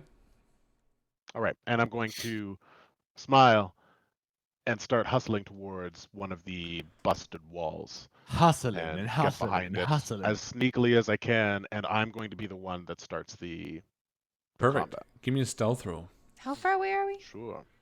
I think I said 60. 60 feet from the creatures. Cool. I mean the beings. So then, and I how mean the close is ghosts. the wall to them? I was picturing a wall like in innocent babies? between, like a 30 feet away from them. Yeah, there's like a wall on the outside, sort of it's enclosed, these gravestones, a short wall that you can definitely skirt the wall. Perfect. Like a stone hedge. I give like a gentle rap on my armor, and then I'm like, I won't be any good sneaking in this. Oh, they hear that rap. No, it's very quiet. It's very quiet. Give me a It's like stealth roll, Justin. tick tick. You're like All right, whispering. here we go. Just pulling up the right equipment sheet. There we go. All right. And Harl, just so you're aware, Stealth roll. Zogash is standing in like a sprinter's stance. You're ready to Like- sprint. Alex took Yeah. like 4 minutes just Can I- describing exactly minutes. the position of his limbs. While Yeah, you're in he the is. back. Justin, before you go, can I cast? Too late. Mage armor on you? He Oh, rolled okay. 7 plus 15. 15. 15. So stealth. Yeah. So as you are moving up towards this vantage point, you hear something. Oh dang. What A is the cry. year? Like Red dot! Red dot! Everyone roll for initiative. All right, here we go. Just want to hear dice shape. Oh. Do, do, do, do. Shit, I'm rolling like shats tonight. I don't think it 13. matters. How do you get your initiative again? It's your 20 D20 dexterity plus your modifier. dex. Oh, All dex. right. Thank What do you got, that's Joe? what 12. What do you got, Justin? 8. What do you got, Chris? 13. And what do you got, Alex? An unnatural 20. Oh, It's unnatural. Joe, you said 12, right? That's right. And Justin, what was your story? 8. Okay. How far away from us are you, Justin? 30 feet max. I don't know if I made it all the way there. I probably did. Yeah, you did. I made it to the wall. I forgot I have spells. Yeah. I got spells. They're They're multiplying. So, Alex, top of the round, Right. you go. You see Dante skirt the wall. So again, just to describe this so I'm crystal clear, you three are sort of just beyond the start of this stone wall gate, typically where the entrance would be, and you're sort of huddled behind a log. Zolgash, I know you've been very clear that you're in a sprinter stance. That's okay. You are watching Dante as he runs along the left side of this wall. So if you're staring at it, he sort of goes towards the left. He stays low behind the wall. He makes it. You said you're 30 feet from them, but because you're going on a bit of an angle, you're sort of like, 40 feet from your friends, 30 feet from them. And as you move, he gets to this position, and as you pop up to aim, you see these creatures. And as they're moving in the darkness, you realize that these are goblins. So you are about 60 feet from them. I want to call you Doran, Alex, and alongside your other two friends, Justin, you're along the wall. So you do have a partial cover right now, Justin. What do you do, Zolgash? Zogash. He goes, there's the signal. And he immediately starts to sprint towards the front of Just the. responding to That's it. awesome. He immediately starts to sprint That's great. towards. So my movement is 30 feet, Yeah. and so that takes me about halfway. Yes. Is that right? Correct. So then I'll just move the full 60 feet of movement. I'll Perfect. double move. Right up to them. Yeah. Yeah. And I'm gonna take a bonus action Okay. at this point and actually turn on my rage. Yeah. as a barbarian, Yes. I go into a rage. Barbarian rage. So as you're running, you are slowly seeing. You have night vision or dark vision, right? Yes, I do. Everyone has dark vision, do they not? A Halflings halfling do does, I not. think. Do gnomes? Halflings though? do. Really? Yeah, I think Do those they? do. Yeah, because I don't- we see things in the dark. It's really common for them. There's vision on this thing. Halflings do not have dark vision. Uh-oh. So you're you Dang. just don't really know what you're looking at. You're like, what's going on? But Okay. Zogash, you run up, and as you do, you see 3 small green creatures huddling behind gravestones, and one large goblinoid figure with dark orange skin. He is strong with sharp fingertips, and he has loose-fitting armor, chainmail that clings to his skin. And he looks towards you and points with a finger and calls out, And you do rage as a bonus action. Does that do anything else? Nope. It just gives me advantage on strength checks and strength saving throws. Plus Say that extra one more time. damage. Just kidding. Perfect. Okay. And that's But you it. can That's your attack, turn. too. So nothing yet. I can't. I'm not in range to attack, right? He dashed. Well, you are now. Yes, roll. you're right. You're right up on them. Yeah, but two movements. Yes, you that's use my both your action. actions to run, and then you did your bonus action to rage. If you can't do anything, So can't do that's anything. it. Yeah. Okay. The goblins all see you, Dante, as well as you, Zogash. Zogash. I keep saying your fucking name. Zogash. Zogash. Not Zolkin. Zogash. Two of the goblins are going to fire at you, Dante. Okay. First one is going to attack, with a 19 plus 2, so 21. Sorry, Okay, plus that's 4. gonna hit. So yeah, 23. And it's going to do 5 damage. Oof. And Right in the face. the other one's going to fire again at you. A natural 20. Oh man. That is a 1, Shit. 5. Oh, shit. 8 damage. Okay. What's your health at? It's doing great. Good. No, it's at 9 health. I've got 9 health. Sorry. Did you accommodate? I said you had half cover. Did any of that change? Yeah, but you rolled a 19 and a 19, 20. That yeah. half cover didn't do enough. Just wanted to make sure. The other goblin. The other goblin is gonna. The other goblin is gonna fire at you, Zogash. Oops. All right now. Holy shit! With a natural 20. Get Doesn't out. count. No joke. Crack dice on the floor. No. That wasn't the 20. If This you can't is the hit- 6. If you can't hit your dice tray, you can't hit dude No. in the dark. The 20 was fine. The damage wasn't. There's a 20 on that dice? I'll reroll the damage. 3 and 6. Wow, 9. 11 damage To who, Chris? to Zogash. They're just firing at the ones that they like see running at These them. are the best fucking goblin archers I've ever seen. They're Then the great hobgoblin. archers. Then the hobgoblin turns towards you, Zogash. You ran right up to him, so he is going to move. He's going to draw his longsword, and he is going to attack. He's using it two-handed. He does not have a shield.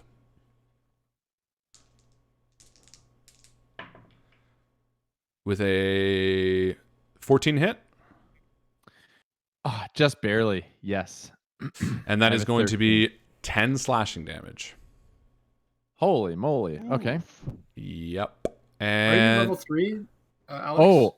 Oh, now Did you take hold the on. bear thing, or is that later on? the totem. You Hold take on. half damage because you're Hold raging. on. I have resistance, yes, to Cool. bludgeoning, piercing, and slashing. So those both just did half damage.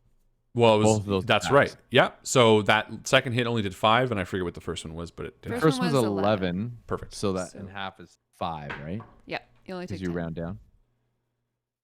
There you go. Okay, that makes more And sense. that is it. So the hobgoblin is standing before you, Zolgash. The one goblin is trained on you. The other two are firing at Dante. It is Chris's turn. Okay, I'm going to cast sleep on as many of them as I can. Okay. What are the details of sleep? So I roll 5d8, and then we're going to subtract anyone who's hit. We're going to subtract their hit points from it. Okay.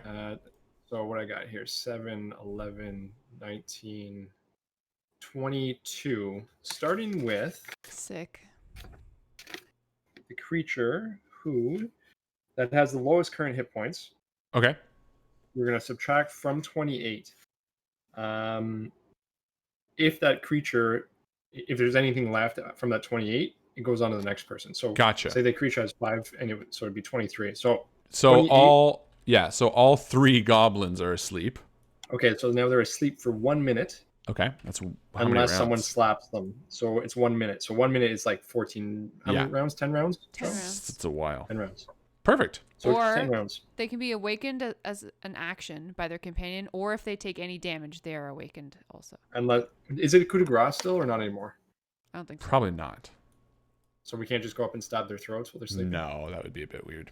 But you can definitely. They're not firing, so that was We can great find move. them probably, right? Amazing. Very good. So they're all asleep. The other creature, the bigger creature, is not. Okay. And then I would try to use my my move action to try to find a place of cover for any ranged attack. Yeah, there's a stone wall, so you can get behind that for partial cover. Okay, perfect. Or I'll say for you, it's half cover as well because you're also small. Perfect. Excellent. Good move. Joe.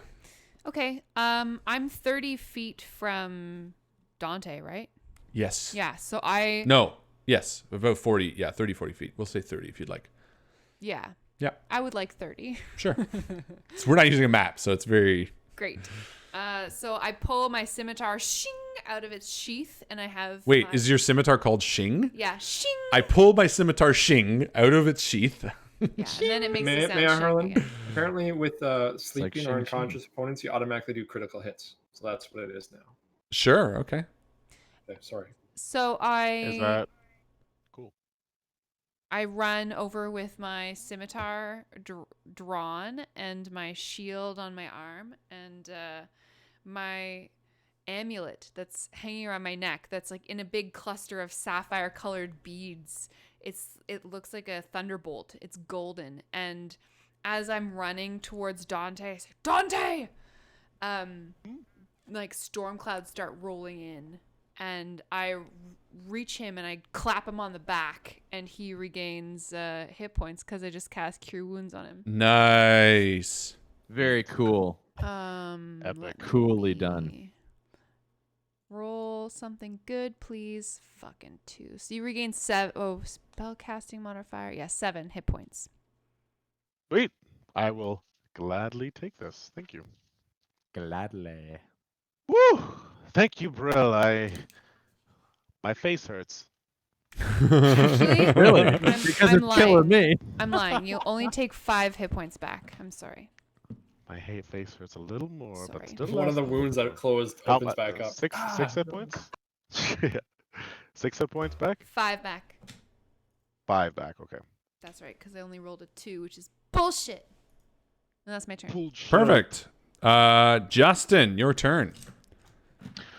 Okay. He after thanking Brill, I pull out my lantern because I can't see a damn thing. Oh, yeah. And Wait a minute. You're a halfling. I thought you can see in the dark. No, he No, doesn't. I have can dark see the vision. dark. halflings can't. Oh, gnomes can see in the dark. Halflings can't. Oh, I guess that makes sense. Bilbo They're couldn't. different species entirely. Yeah. No, I for some reason And I then- thought so- I thought it was the other way around. I thought gnomes couldn't and halflings could. No, But I no, forgot Lord of the halflings can't. Rings. So he's going to light his lantern, and then he's going to carefully place it on top of the wall, and just kind of leave it there and look over. Is like, can he see the goblins? Yeah. Yeah, and then he's gonna like duck I mean- back down. They're like 30 feet away from you, but you could. I mean, you can. Yeah, I don't know. How far does Where, light? so where are the goblins? Where's the hobgoblin? So they're all sort of Where's the center main out front of the church. They were 60 feet from the point of origin. You ran 30 feet to the side. So I'm sort of just guesstimating that you're now 30 feet from them, right? Because you kind of went this way and they're there. So they're, Well, see, you're in range. I'm If you toss your 30 foot lantern, range. The hooded lantern Well, casts I'm bright not gonna light toss in a it 30-foot because I radius only have and one. dim light for an additional 30 feet. sorry, say that again. A hooded lantern in 5th edition D&D casts bright light in a 30-foot radius and dim light for an additional 30 feet. Perfect. You're good. That you can see them. Okay, and the hobgoblin is attacking Zogash right now. Correct. Not asleep. Okay, great. So I'm going to. You put him to sleep. I think just the Hobgoblin? goblins. Not the big guy. Okay. Hobgoblin. Fine. It's see a that the hobgoblin. So I see that the goblins are all slumbering. This is the oldest trick that we do, and then I see that the hobgoblin is still awake and fighting Zogash. So I stick the lantern on top of one of the walls, and sticking to the shadows, I begin to run towards the hobgoblin, and I'm going to pull out my daggers, and I'm going to sneak attack this fool. Yeah. Okay, cool. So you're going to move 30 and then you're going to sneak attack him. Go for it. Exactly. And that's actually just one dagger, but I have another one, but it's just for show. I'm not actually dual wielding. You Okay. You could though. So that is going to be a 12 to hit. Wait, do I have advantage because because he's engaged. Oh, you got engaged? Because that- it's a sneak attack. Advantage Yeah. is when he's engaged? I think When as he a- is fighting one of like when he's Ally within fighting 5 with feet. somebody. That's Yeah. it. Yeah. You require to get a sneak attack, you require advantage or an ally is within 5 feet. Yeah, I don't think you get to. No, roll you don't get 2d20s. advantage. You get advantage when you attack a foe who has not yet taken a turn in combat. Gotcha. Okay, So you got get to it. Okay, sneak so I attack miss. because he is fighting Zolgash. I do extra damage, but I don't get the advantage. That is correct. Okay, so then 12 to hit. Yeah, no, you miss, unfortunately. So you Okay, run up to him, you try to slice his little leggies, but you don't. Aw. And as a bonus action, I'm going to disengage. Cool. I guess I can't hide. So I'll Yeah. disengage. Yeah, you can disengage. Perfect. Yeah. So you do that and you step back. Top of the round, Zolgash. You are standing in front of this hobgoblin who feels like a little tickle behind him. Like, what was that? He turns around. What do you do? Well, I immediately pull my great axe above my head and bring it down onto the hobgoblin. Whoa, he was so intense, he's froze. standing in front of Your internet Oh, is skipping. You guys are frozen, or I'm frozen. You were frozen. Oh, I heard you here we hold go. your great axe above your Did head. you hear what I rolled? No. Oh, you didn't hear my roll? Should I just re-roll? Damn it. What'd you I'm get? not. I'm an honest player. I got a 9. Plus? That's it. It's Oh, a 6 then no. plus 3. Bummer. Yeah, Yeah. no, you bring your Five axe down and you miss. Okay, and I guess I only get 1 attack, right? Yeah. Unless it says you have another attack. Nope. Saving. Nope. Perfect. That's it. Well, so Yeah, I unfortunately. bring my axe down and I miss. The hobgoblin sort of Oh, I steps out wish. of the way. And he is going he's going to switch his two-handed longsword to one hand and pull out his shield. Because I want to make sure that I'm doing his AC correctly if you guys ever do hit him. And he is going to attack you, Zolgash. Alrighty. Let's see it. That is 7. That's 20 to hit. Oh, shit. Oh my god. 3. That does hit. Yeah. 3 damage. Oh, in half is 1, right? Correct. Once per turn, he can deal an extra 7 damage. He hits with a weapon of an ally of the hobgoblin that isn't incapacitated. If that creature is within 5 feet of He an doesn't ally. have any of the allies that hobgoblins are not incapacitated. that are not incapacitated. Correct. So never mind. He can't do that yet. Cool. And Sleep spell. and that's his turn. I don't think he's gonna do anything else. He's just gonna laugh at you guys. Oh, Good die. I should write this on dice sheet. All right. That was the goblins. Chris, your turn. Zolgash is like pissy. Fen takes a deep breath. She's like hiding down. She takes a deep breath, runs and jumps onto it, one of the tombstones. Cool. And then she exhales. There's like a cold mist that comes out, and she does Ray of Frost. Along the ground, you see frost, and tries to attack the hobgoblin. Nice. Cool. I'm Give me an going to do athletics a roll spell for the attack. tombstone. And I can't Unless hear that's you, just so I flavor. dropped my earphones. But I'm sure it was like, Oh. Chris, you're awesome. All right, is that just for flavor, Yes, or do you exactly. want to do an athletics roll? No, just for flavor. I'm just All right, standing on cool. a small tombstone. Then that's fine. Do it. I would say no. I need to be up there. I don't know. All right, that's probably me. I would say. Maybe there was an advantage. I don't know. All right, let me. Who are you roll. casting Ray of Frost on? The hobgoblin? The hobgoblin. Yep. Cool. Not very good. So it This is. spell requires me to be standing on a tombstone. It's right Says here in so. the text of Come the forward. It must be 3 standing on a plus tombstone. plus. 8 Strangely spell attack specific. bonus. No, misses. Yep. Unfortunately, this Unfortunately, ray sure. goes straight across. Cracks a tombstone, but it misses him. Yeah, and the hobgoblin's like, Right. Joe, unless Yeah. you're doing something else. Chris, Nope, that's it. Sorry.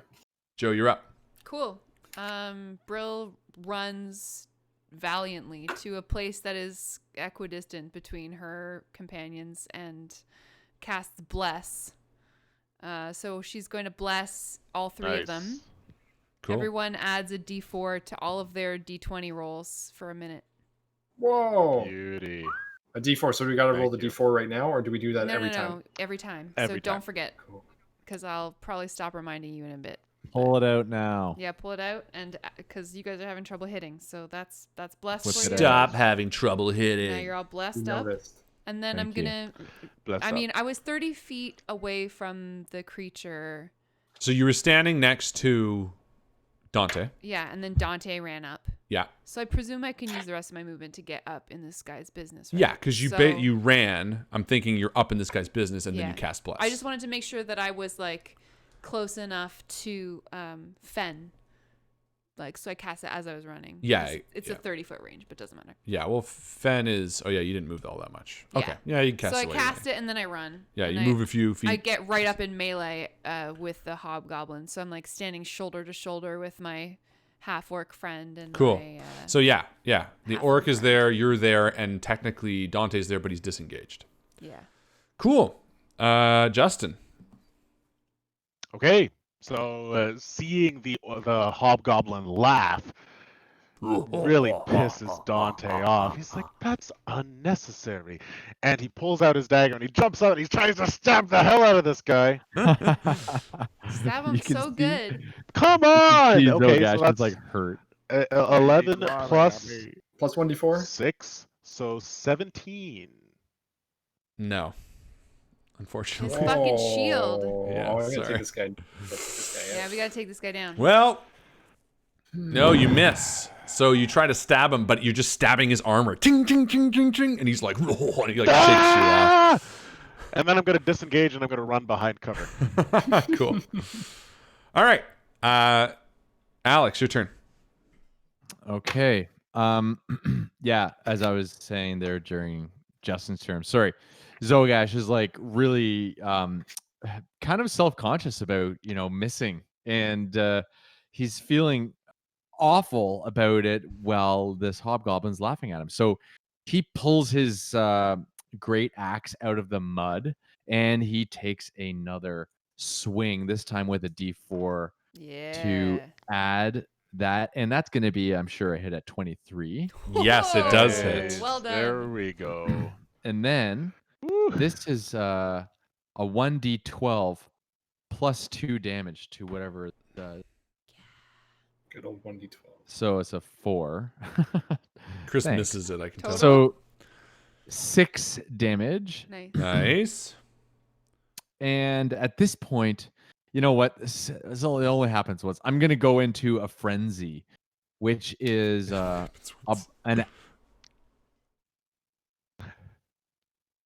He's reading. I think it just happens. I don't need a bonus action or anything. But it's going to affect my next turn. I can't do anything right now, but on my Okay. next turn, I'm going to be able to use a bonus action, and I kind of forget about my defense. And Sure. So you're frenzied. Cool. Okay. Yeah. The goblin didn't like getting hit. He's going to attack you back. He takes a big swing of his long sword with a... Oh, that might not hit. Oh, 16? yeah, it does actually. That is going to be 4 slashing damage. So 2 slashing damage to you. Perfect. Zolgurge. Zogash. And he's noticing that his friends are obviously not helping him very much. So he is going to do the very dumb hobgoblin thing. And he's going to run over to them. So you all get an attack of Yeah. opportunity. I want This to is try the to hit him, stupid thing that. Yeah, you'll all get an attack Hobgoblin of promised you. opportunity. except for Dante ran Yeah, away. except for the disengaged boy. Do I get one, even though I'm at distance? No. I have Only one anyways? people standing up to him. Can you have one anyway? As long as you promise you'll miss. Oh, I rolled a natural one. Okay, so Brill, he steps out of the way and you go to swing at him and you're... What are you using, a mace? No, I have a scimitar. Oh yeah, your scimitar goes wide. Zolgash, you get an attack of opportunity. You could end this guy. Don't forget your Yep. bless. I'm gonna do it. Yep. So I'm gonna attack again, and that's when he turns his back to try and save his friends, and I hit him with a 15. No. Plus You the try 1 to- 4. Did you do that? Did you Come add your again? bless? I did. Yeah, no. He moves out of your way, just shoulders past you, and he runs right up next to But- his goblins. But question, when using rage, I can also do a bonus action. Does that count here or no? Mm-mm. No. Okay. Not for your reaction. Okay. Nope, Or whatever. thanks. So yeah, he runs over to his goblins and he's like trying to get their attention. Who's next? Chris. I'm not rolling very well tonight. I could do sleep again just to get him to sleep, guys, if you want me to. Or I'm gonna just try another ray of frost because Do it. that's fun. Yeah. Yeah, I'm Quicker gonna than a ray do another of ray frost. The classic 80s song. Quicker than a ray of frost. And you can add your Alright. bless. I did. So I think I got 20 on that roll. Yeah. Wow. 19 or 20. 19 or 20, they both work? It matters. No, tell me which it Okay. is. So Ray of Frost is 1d8 damage and his speed is reduced by... No, to I said 10. tell me which it is. Is it 19 or 20? Oh, it does matter. Yeah. Okay, so what did I get there? So 4 plus 12 is 16 plus 5 is 21. Not even close. Oh, 21. 21? What's your spellcasting modifier? 5. And it's your spell attack or your modifier? Spell attack bonus. Oh, nice. Okay, cool. Yeah, then that definitely hits. So what do you do? I throw one of these. 1d8. Nice 8. Oh, and yeah. it does... Do I add my spell attack modifier? I don't know. You just added it, didn't you? Well, do I add it to my I damage, don't Joe? think you add anything to the damage. No, I don't know. Okay, so 8 points of frost damage. Cool. What does it look like when you kill this hobgoblin? Yeah. Oh, So- nice. Nice. The I focused my energy through my casting focus point, which is rod. And I didn't want to say I focused through my rod, but I Yeah, you focused through the did. casting point. And again, it freezes across the surface. This layer of ice climbs up his legs as he slowly to a halt, and then he freezes and his arm falls off. But he's still frozen as a statue. Nice. I'm going to say the arm falls onto the goblins and slaps them out. They take a look at their frozen commander, look at you guys, drop the shit that they've been looting, and just scamper off into the trees. And you guys can just end initiative.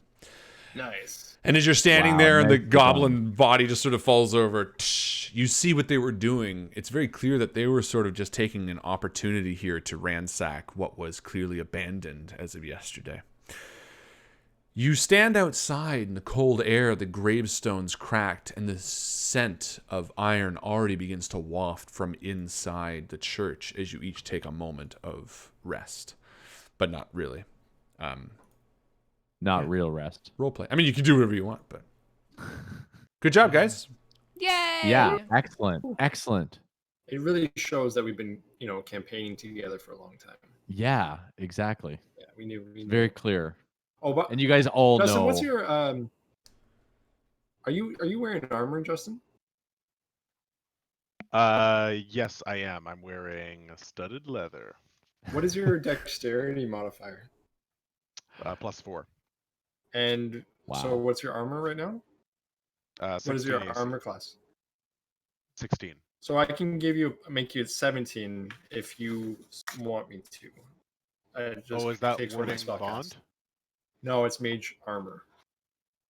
Oh, you can cast that on someone else? I think it's pronounced Yep. Maggie armor. Oh, you're right. Maggie My armor. gay armor. Yeah, just as my, touch. my gay armor. My gay Speaking armor. totally My meta. gay I gotta put It's on my 13 gay plus armor. your dexterity modifier. So Awesome. Oh, nice. Okay. I think that's fine. I think that I'm okay without it. okay. But Dante definitely has this moment where he just kind of is like looking down at the ground and he's just at a loss because is this the first combat encounter we've been in without Garen? Yes. Yeah. Mm. In Well, it's harder fact, than why that. don't we use that as a moment to remember him. Ah, I Tweedly, love it. tweedly, tweedly, tweedly. I'm going to say you, Dante, as you're standing there over the frozen body of this hobgoblin, I want you to spend a moment and remember a moment of weakness that he had experienced. Yeah. And Dante's kind of looking at the ground, and he just says in the quiet night, you know, I don't know if I'll ever be able to fill those shoes. I mean, not only are they physically bigger, but they're also bigger on a metaphorical level. Garen was such a good leader. He would take us into battle. He'd always have a plan, and he would say the things to do. And I'm sorry, I failed us this time because I thought that sneaking up was the best thing to do, and maybe it wasn't. I failed you guys. But Garen, he would have known what to do. And even the times that he didn't know what to do, he made it work. You guys know that Garen used to have he had a bit of a temper. And at one time we came up on those bandits asking for gold at the bridge, and we were clearly outnumbered. We know that there were people sitting in the bushes and with crossbows trained on us, and just the five of us. I remember. I show like a scar on my belly. Yeah, there was no way that we should have been challenging those bandits. But then Garen decides, screw this shit. Let's take on these bandits. And he socks the leader right in the face, knocks him off the bridge into the river, takes out his sword. And this sounds like it's a moment of triumph, but we were surrounded. We were surrounded. There was no way that we were going to get out of that. And it was through our teamwork that we were able to. And at the end, I mean, we tell that story, and it's hard because I know that Garen was instrumental in getting us through that, but at the same time, he got us in that shit, and he put us in a position that maybe we shouldn't have been in, but we still got through it. And I'm counting my blessings we got through this one too without him. Well done, Justin. Very good. Thank you. You pick yourselves up and enter the church. The smell of iron assaults your nostrils immediately, and your stomach begins to turn. Strewn about the floor are the remains of at least 4 people, their bodies torn limb from limb. They now lay in various pieces scattered. The church is simple, but the stone of the wall is ancient and weather-worn. The short hallway from the front door leads to the main area and opens up to reveal a large visage of Lathander. Other than this main room, there seems to be a small door leading off to the right of the pulpit and a door to the immediate left of the entryway. The 4 of you enter. Is it dark in here? Yeah. Okay. There's cast nothing the My lit. lantern. Oh, Oh, thank you. Everyone does it at I the same put my time. lantern out. No. I cast light to permit our good friend to be able to see, and we take a look around. Yeah, Anything light moving? immediately sort of just sings across the room. Do we hear Zogash anyone is moving? pretty. Yeah. You don't hear anything. What does Zolgash do? Zogash is pretty used to, somebody casting a light, or like Brill casting a light, or Fen creating a little light out of, some mechanism that he's created, or Fen lighting a flare. But I never really have to worry about that. I just enter and I start walking down the center of the aisle of pews, and kind of looking around, being like that first one in. And what do I see? Well, the with dark pews. vision? Well, give me a perception roll. But to clarify, the pews as you enter have all been sort of thrown to the side. They're in shatters. Everything seems to be upturned in this place. Hmm. My perception Yeah. is a 9. Oh. Yeah, you don't really see much. You see the bodies? They look bloody. Yeah, a bunch of human bodies. Yeah. Bloody human bodies. Someone and else there's, want to like, roll blood. perception or religion But I am or curious, history, whatever you want. where is the blood? Is it all over the windows and stuff, the walls, or just on the ground? Right now, it's everywhere. There's like a little bit on the roof, some on the walls, and a lot on the ground. Okay, thanks. Yeah, it turns your Good to know. stomach. Yeah, not. I mean, maybe not Zoe yours. guy, I was gonna say, yeah. turns Alex's stomach. Yeah, I'll roll history on this. Is there any kind of precedent for this kind of thing happening? Okay, sure. 14. Straight up and down. Yeah. I mean, nothing about the blood or the way that they were killed seems to make any sense to you. But you are looking around the building, and it seems very old.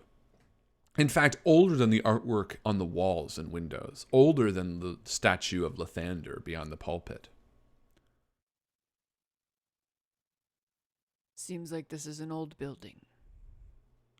What about that sound of stone grating below that we were told about? Someone should go check it out. Yeah, I don't mind sneaking down there, seeing what I can find. Well, maybe we should all go down together instead of just one of us, like we always do. Yeah. We always go everywhere together. I kind of All of gesture, us. and the light, it's in the form of like a jellyfish, and it floats over Cool. to I was gonna call you Daryl. Floats over to Dante. And where do you want this Sweet. light to go? Where have we engineered it to hang out with when we're adventuring together? And with a little Just- finger, I point towards the basement doorway. Cool. But does it just like float next to you? I mean, it's supposed to adhere to some item Oh. or portion on you. I'm imagining Just it like like sitting kind on of your shoulder. Maybe. Alien. Yeah. On your face. So you head to the door Yeah, it's like the rogue who behind the stake. pulpit. Yeah. Behind the pulpit. Put it this way, you check both doors very quickly, and you see that the one to the right of the pulpit leads down. Great, The other we one go seems there. to be a storage room. We do that. So you head down a set of winding stairs, and as you do, you feel the dampness of the cellar begin to set upon your clothes. You see this I'm thin not hallway. wearing clothes. Well, what? I don't That's wear why people are clothes. afraid of you. Naked Zolgash takes the lead. My You see big that you waving are dong. in front of a thin hallway with 3 rooms leading off of it. 2 on the left, 1 on the right. 2 on the left, 1 on the right. Okay. Are there any sounds down here? Give me a perception roll. I also perceive. Please do. What do 12? your halfling ears You perceive? can't tell. You don't hear anything. I got Passive a 15. 15. Nice. Yeah, no, it sounds pretty quiet. I'm gonna detect magic Cool. Ooh, good idea. Hmm. on the doorways if I can. Well, it's anything, right? Yeah, I think so. Yeah, like you don't have to just cast on the doorways. So you're casting it? No, I'm not because I didn't prepare it. My bad. Okay. So 2 doors on the left, 1 on the Would right. have been helpful, guys. Come on. Damn me. Well, we kind of started halfway through the day. Can't you just kind of say Oh, it's that midnight, you prepared it guys. this morning? No, that's the line. Let's go on the left. Did you prepare any of your After spells for Lucy. today? You Yes, open I the did. door to the left. You and did, it okay. opens to reveal an office. Seemingly belongs to the head clergyman. There's a desk here with papers, a bureau, various religious artifacts. What do people even do in an office? I look in and say, as I walk by, I idly glance at the papers on the desk. Yeah, it doesn't seem to be anything of interest. You can give me a perception roll if you'd like. I will, and I'll do better this time. You better. watch out for the blood spilling beast. 14. 14. Anything important? Yeah. You Oh. see a health potion sitting in a cabinet on the wall. I take it, Nice. and I give it to Dante. Nice. Oh, thank you. I will And do a perception I check drink it. also, just to see if she doesn't misses anything from her vantage point, being that I'm Sure, give close me to a the ground. roll. 18. You see it, the other health potion. That's awesome. I put 2 in this room, and I was like, well, I mean, I'll give them 1. So there you I go. give the other. Okay, then I give it to the barbarian. Perfect. Yeah, it's How pretty much much does a health potion heal again? 2d4 I'm plus drinking 2. mine right away. Thank you. What is it? 2 what? 2d4 plus 2. 2d4. I'm just gonna drink So mine 8 now. back. Yeah, dude. Nice. Back to full. Yeah, you might I'm as well drink. exactly at Chug, full. chug, chug. Good. 9 need back it. for me. Nice. That's great. Yeah. You're missing 4 hit points now, Alex? 5, but good on you. So you head to counting. the second room on the left, or Trying you want to be go to the a one on good the heal right? bot. I'm at 45. Second on the left. Why not? Come on. You open it up to see sleeping quarters. 4 neatly tidied beds lay in this room. Cute. Looks nice. I look under the I need beds. to find This out. one's too Okay. soft. Always has something to comment. Looks nice and cozy. Give me a perception roll if anyone's looking. I'm looking under the beds. Cool. I too I will look rolled a natural in the one. beds. You see a dust bunny, but you think it's a real bunny because you rolled a natural one. Ah! I'm afraid of bunnies. I'm afraid of bunnies. A pirate. Dante's Yeah, kinda neither of you hopping see out of anything bed. in this room. I rolled a 4. I don't find anything. Yeah. Fen, no. All right, we go to the other direction. one on the Door. right. The third door on the left. The last one seems to be Alright. a storage room, Storage wars. but it seems Yeah. odd. Is it a There's something displaced about this room. Some of the crates have been moved in an inopportune way. Where they could be neatly stacked against the wall, they seem to have been pulled forward, almost blocking the door. Aha! Is there- Secret room. Zogash in his infinite wisdom is like, This is out of place. These need to be stacked up against the walls. and he starts to like No, move no, them no, no, against wait. Oh, sorry. I missed I'm gonna actually look in the crates for things while we look behind them, obviously for the whatever's behind it. But I'm gonna look in the crates in the meantime. There's a barrel of like salted meats, and there's one with potatoes that are pretty turned. Salt. Not completely rotten, but getting there. There's hard Okay. tack, water. I take some meat. Sure. Say, Take 1d8 damage. Meat damage. That's the most Maybe- dangerous kind. Maybe Zogash does push his hands against the wall there that's been cleared of crates, and I'm gonna roll a perception myself. Sure. Does that work? Yeah, of course. A 7. I should let somebody else roll. Yeah, no. I mean, if you're looking for secret doors, technically it's an investigation. Ah, Oh, well, I'm in gonna that case, You should roll different dice. Let's all roll and investigate Let's all together. go. We all I walk mean- to the door. You At all this know point, what it's you want to pretty find. four. Yeah, obvious. exactly. You're taking 20. You're finding it. Wow, you guys suck at rolling. Okay, Dante finds it. He puts his hands sort of on the cracks in the back wall, and you realize that this is a door, but just sort of needs to be done with brute force. It requires a great amount of strength. If only you had someone who had big, ripply muscles. Yeah, I turn not to there, Fen guys. and I I say, can't help you. I wonder if there's a way that we could rig some sort of system that will brute force this door open. I take my Yeah. laser pointer and I'm pointing at the wall. Zogash is like, what the hell is that? he goes into a rage of berserker. What do you need me to That's roll? great. Strength test. Alrighty. I love that. Holy fuck, man! I'm just shitting the bed on these rolls. An 11. Yeah, no. So you're like pushing against the wall. It's budging a little bit, but it's not enough. But he's still pushing. Someone just joins him. Let's all help him. Yeah. Yeah. I'll help.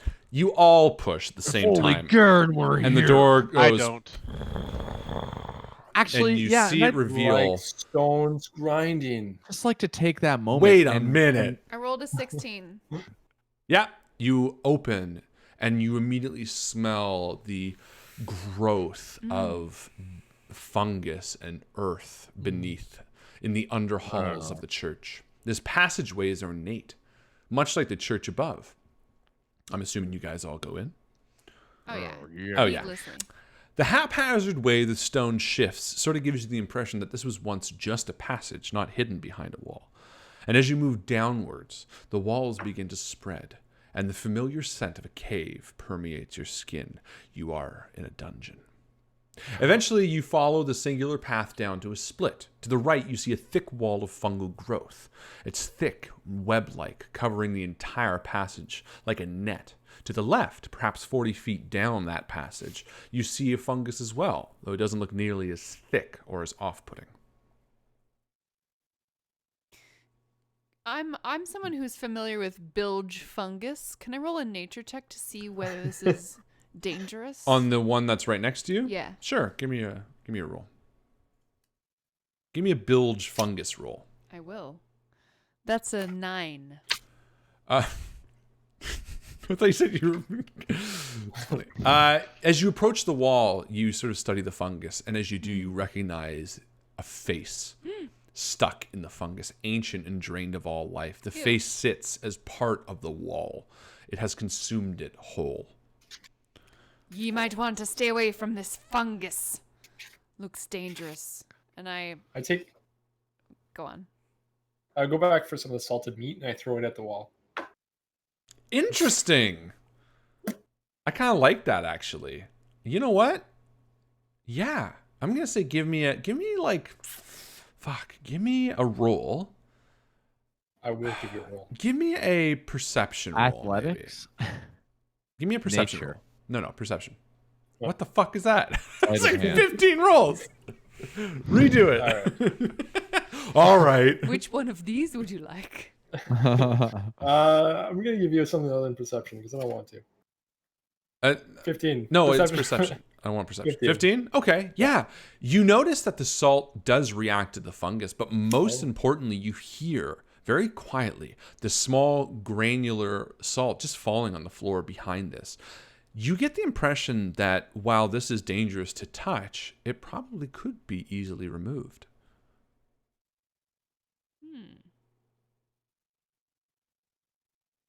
This is actually a very clever thing you did, and this actually is a very rewarding response. So, you're welcome. No, but it's just funny.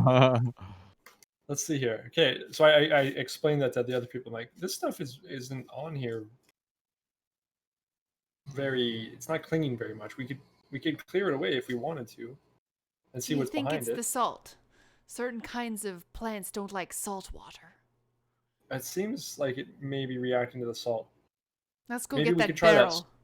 Yeah, so the barrel of salted meat, I reach into the bottom and grab a handful of the salt. Sure. As you're reaching in, reaches Zogash out. just picks up the barrel and brings the barrel. I'm up. in here.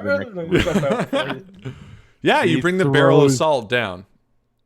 And yeah, and I don't do it. I look at these three for the next action. I don't think on my own. No, I'm you like, don't. what do you want me to do with it? Should I throw it at the wall? Perhaps we should put some water, use a water solution, or just put salt. I mean, that's fine too. And I slam the bucket down on the ground. This barrel. I just pick up another handful of salty meat and I throw it at the wall. Yeah, it's like it's falling through the holes in the fungus. It's passing through this barrier, and what you could imagine being originally walls and walls of thick fungus, it seems to be this is like a net cutting, stopping the passage behind it. What this salt is more revealing than just the fact of it, maybe bouncing off the wall a bit, is that this is merely something that you could probably remove. So let's try removing it. Fire? It's just a, Oh, It's so just you're a saying wall, there's holes in it. It's not like opaque. Yeah. Oh, okay. So I take out my dagger and I cut away at the fungus. Yeah, give me a dexterity roll. Thinking the salt does something special. It's just falling through Maybe it's holes. No, reacting it definitely- to the it definitely jerky gave you in something some else, too. way. Oh, true. Okay, so It's It's a jerky fungus. Yeah, wow. I mean, how hard is it? Fungus. You've sort of neutralized the life force of this fungus by bathing in salt, similar to like a slug. And as you begin to cut it, you see that the fungus sort of is alive, but it's lethargic. It can't really react because it's stinging. And you cut almost a passageway through this, and it like falls over hardened, like, you know, when you fry cheese and it's like crispy, like, you know, crispy cheese. Yeah, you know what I mean, like a cheese crisp. And it falls over. Kind of looks at it in fear and takes more handfuls of the salt, throws it onto the area that we're gonna walk. Yeah, because it's like falling onto like a passageway, right? It's falling on the floor. And it continues forward. We go. We go that way because we're adventurers. We go. Yeah, in you there. is. We do. More adventure. We stride forward. Because You that's move- what we do. You move forward and see a small hole in the wall, one large enough to crawl through, sort of joining this path. You get the impression that this would have been the other direction that you came from. And as you pass it, you hear a skittering down that hallway, the near miss of a very violent creature. And as you approach, you see a dim green light emanating from an ornate doorway. There's no actual thing barring your way. It's just a archway. And this droning sound begins to bubble up around you.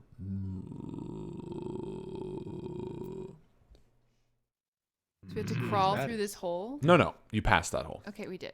So it sounds like someone's coming towards us. No, it's just a droning sound from this room. We got the impression that if we had gone the other way, there would have been something scary. Correct. Yes. I'm just letting you know you guys done good. We don't go back that way. Good thinking. Zogash retrieves his big great axe from his back Yeah. in sort of a readying for Do you battle. sneak in the room or just head in? Let's sneak. I'm behind all these guys, so Everyone give me a sneak roll. I sneak last. I sneak first. I'm gonna be maybe invisible. We have guidance for this or no? Or No, Bless is gone. Bless only lasts a minute. Achoo. Bless is gone. bless Okay, you. I got 22 to stealth. Oh, wow. Nice. I Wow. did great. You guys all did good. I got it 18 with disadvantage. Wow. Good job. Thank you. Yeah, you all sneak silently into the room. Guys. Fen, what did you get? I look back and forth between my companions. We're doing it. We're doing it. Fen, what did you get? 15? 13. That's still not bad. You guys are all over 10. Most of you over 15. All right. This changes everything. I didn't even roll. Oh. Well, Zogash, roll. Do I? Should I? Are you Am I sneaky? stealthing? I guess. Don't ruin it for us. us. 7. Oh, yeah. Never mind then. Well, I guess if you're a group. You had what, Dante? 22. And you had Joe? 18. And you had 13 and 7? Yeah. Divided Average is by out 4. above 15. That's not bad. That's Average is fucking 15. Great. All right. I'm going to say you sneak successfully. You like help Zolgad. You're like, come on. What's his name? Zogash. Zogash, sorry. And you all enter through this ornate doorway. The room is filled with horrid and bizarre depictions of terror. Giant creatures that roam the countryside. Their followers who kneel at their feet are carved into the wall in dark stone. Tapestries depicting giant creatures seem to hang from the wall, ancient and dry. This is a place of untold history. The feeling you get is one of darkness, of evil. On the far end of this room, you see another doorway, and I'm going to carry over your successful sneak as you move towards that doorway. As you do,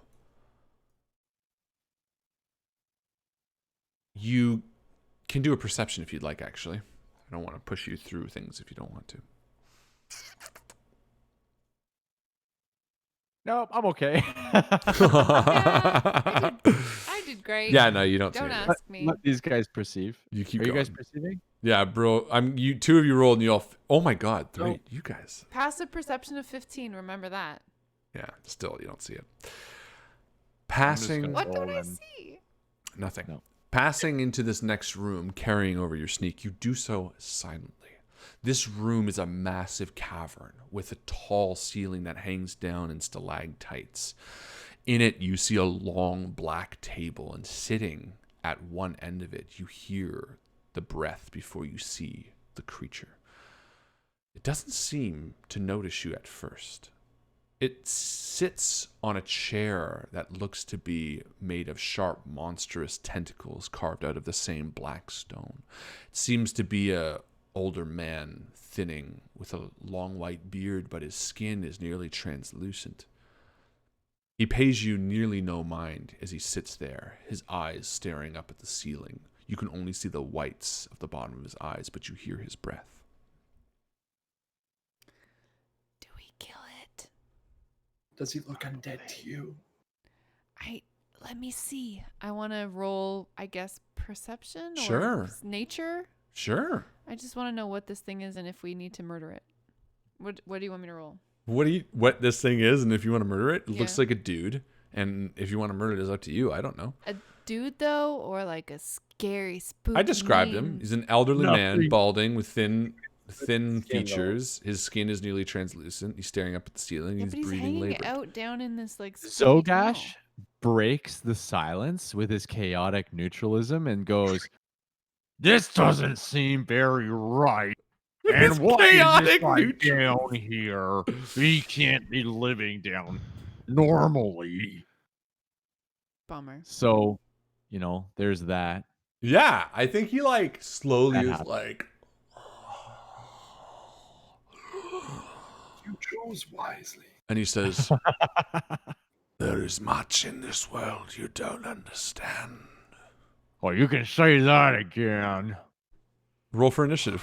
Ah. I mean, You had to know it was coming. I mean, come on. guys. ooh, Oh, There's this old guy. nice! Hey, Whoa! I mean, this might be a sure fight. The guy rolled a 2. Wow. Sweet. Who wants to go first? Well, we rolled initiative, right? Well, If you want to We, like, hear our look at rolls? each they They also tied. add their modifiers. Oh yeah, too. what are your modifiers? +4. 24. Oh, You got 22. So Justin got- goes first. Okay, Justin. I rolled an 11 because I haven't been using. What'd you get, Joe? Okay. I got a 5. Okay. Alex. Justin, I 11. can make you Joe. invisible, Justin. Sorry, I should really be using the. So he's gonna go Yeah, last in the initiative order. Yay! You have What's one the round to make tactic it count. there? Let's kill this What's fool. the tactic, Fen? I don't know, but I Justin say- goes first. I make you invisible. You sneak up behind him while we try to get as much damage done before you do your sneak attack. I mean, just so you don't waste a turn, he looked at all of you. But he's gonna be invisible. Oh yeah, Let me try it it. won't be a well. So I turn him invisible, and then he moves. Attackers that are unseen get advantage. I do get advantage if you can turn me invisible after I attack. That would be ideal Okay. because I get advantage already to attack right this round. Oh. That's right. You get advantage when attacking a foe who has not yet had a turn in combat. Yep. That's your assassinate feature.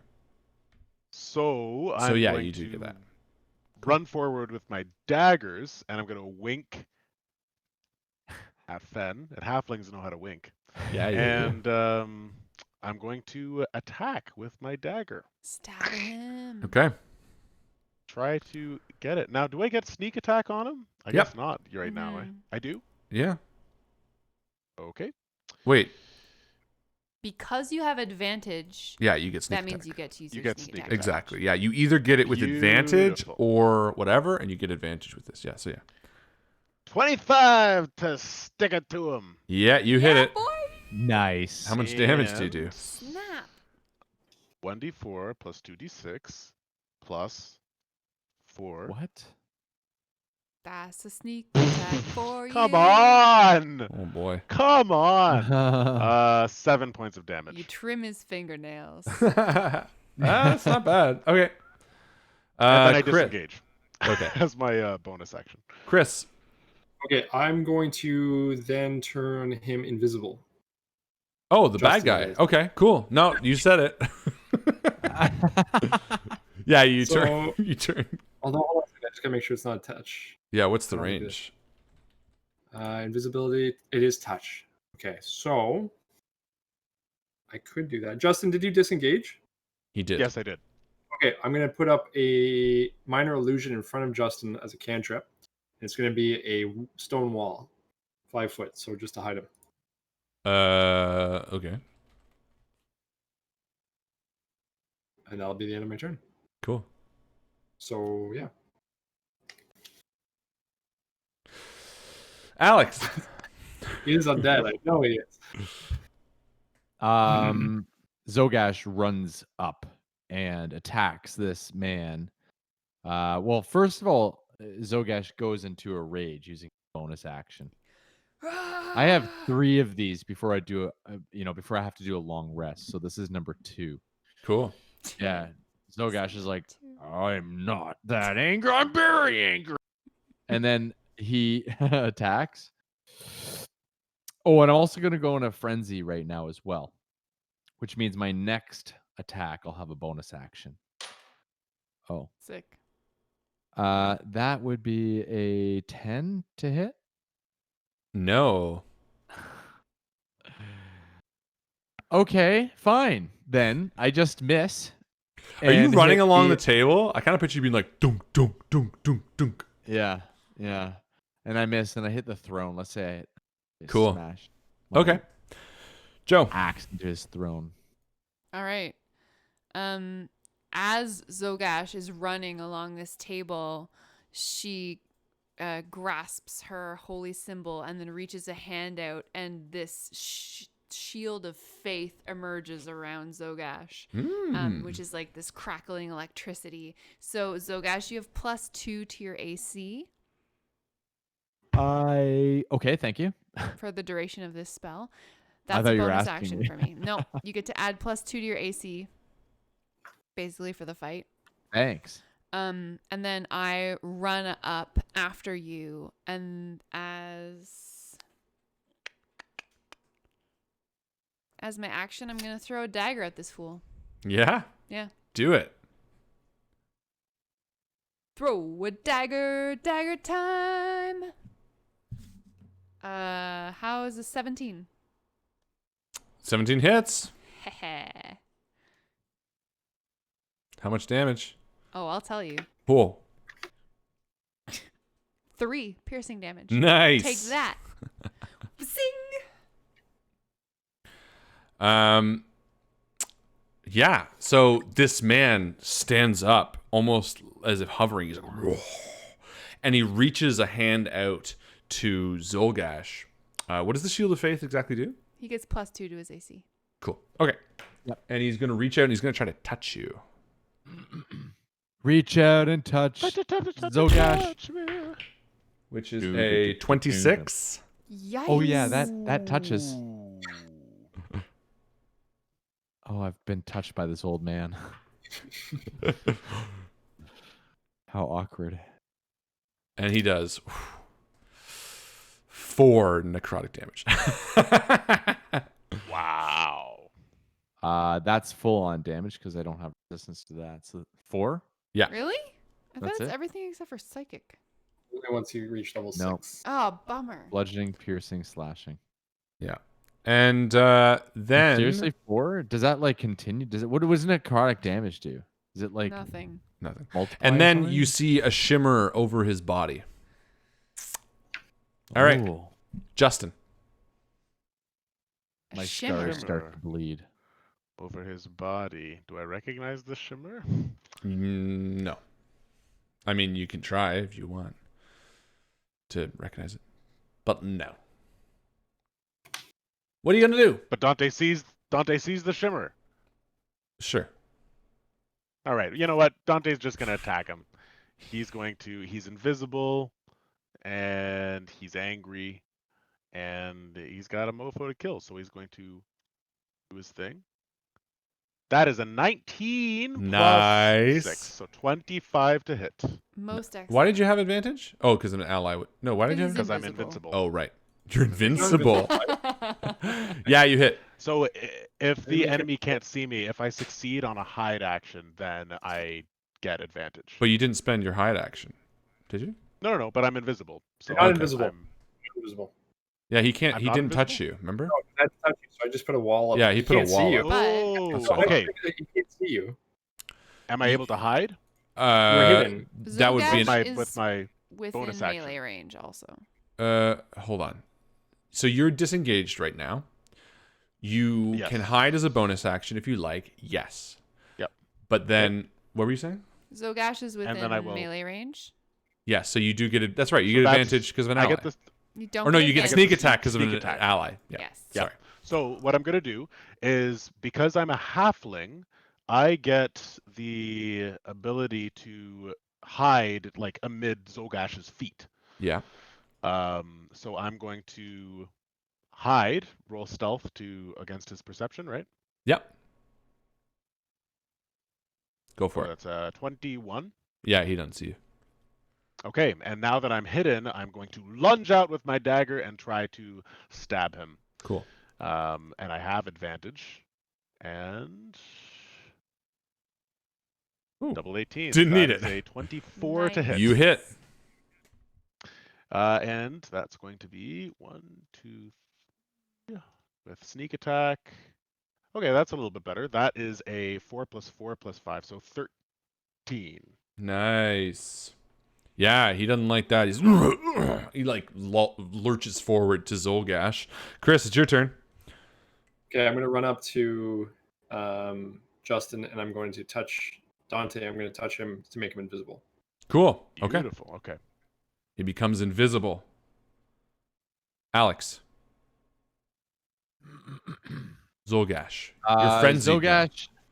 Yeah, Zogash takes his pulls his axe from the throne and quickly swipes again at this old man with a 16 to hit, That hits. doing 9 damage. Nice. And in this fit of fury, he's like, his eyes are like going cross and then going opposite ways. Is that the guy or you? No, me. Zolgash? My eyes are like in a frenzy, kind of like the And then you gremlin. attack again? Yeah. Cool. Does anyone want to give him inspiration, by the way? Because you guys have a lot of inspiration you haven't used yet. Oh, I can give it to him? Yeah. I've Did already I rolled. get inspiration for the story? You didn't tell me if I got Oh it. yeah. I said at the beginning of the game, everyone gets inspiration when they tell their piece of the story. I'll give it. But don't give me inspiration now because I've rolled a 19. Oh. But can you give me inspiration or increase damage? No. Okay. So yeah, definitely don't give me inspiration right now. Unless you want to give me inspiration or re-roll. Because the No. damage I Can't did reroll is I don't think it's damage. 3. 3, okay. Plus your strength. Yeah, that's total. 1. Oh, I rolled a natural 1. Oh no. All right, Joe. All right. I'm gonna sacred flame this fool. Cool. Make a dex saving throw for me, Please. please. 15. Oh, that's exactly my save. So He's like, you save, and I am sad. that's it. That's all that happens. All right. He's really upset, guys. He chooses We made him upset? Oh, Zogash. He's angry at you. Of course. Give me a Maybe Constitution saving throw. Constitution saving throw? I actually have a Constitution as a saving throw. Which means I add 4 to this, Mm-hmm. I think. Yep. 23.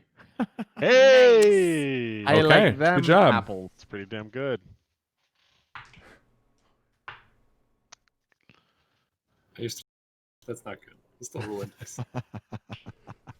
No, it's not good. He's rolling 5, 2 minutes. 6, 7, 8.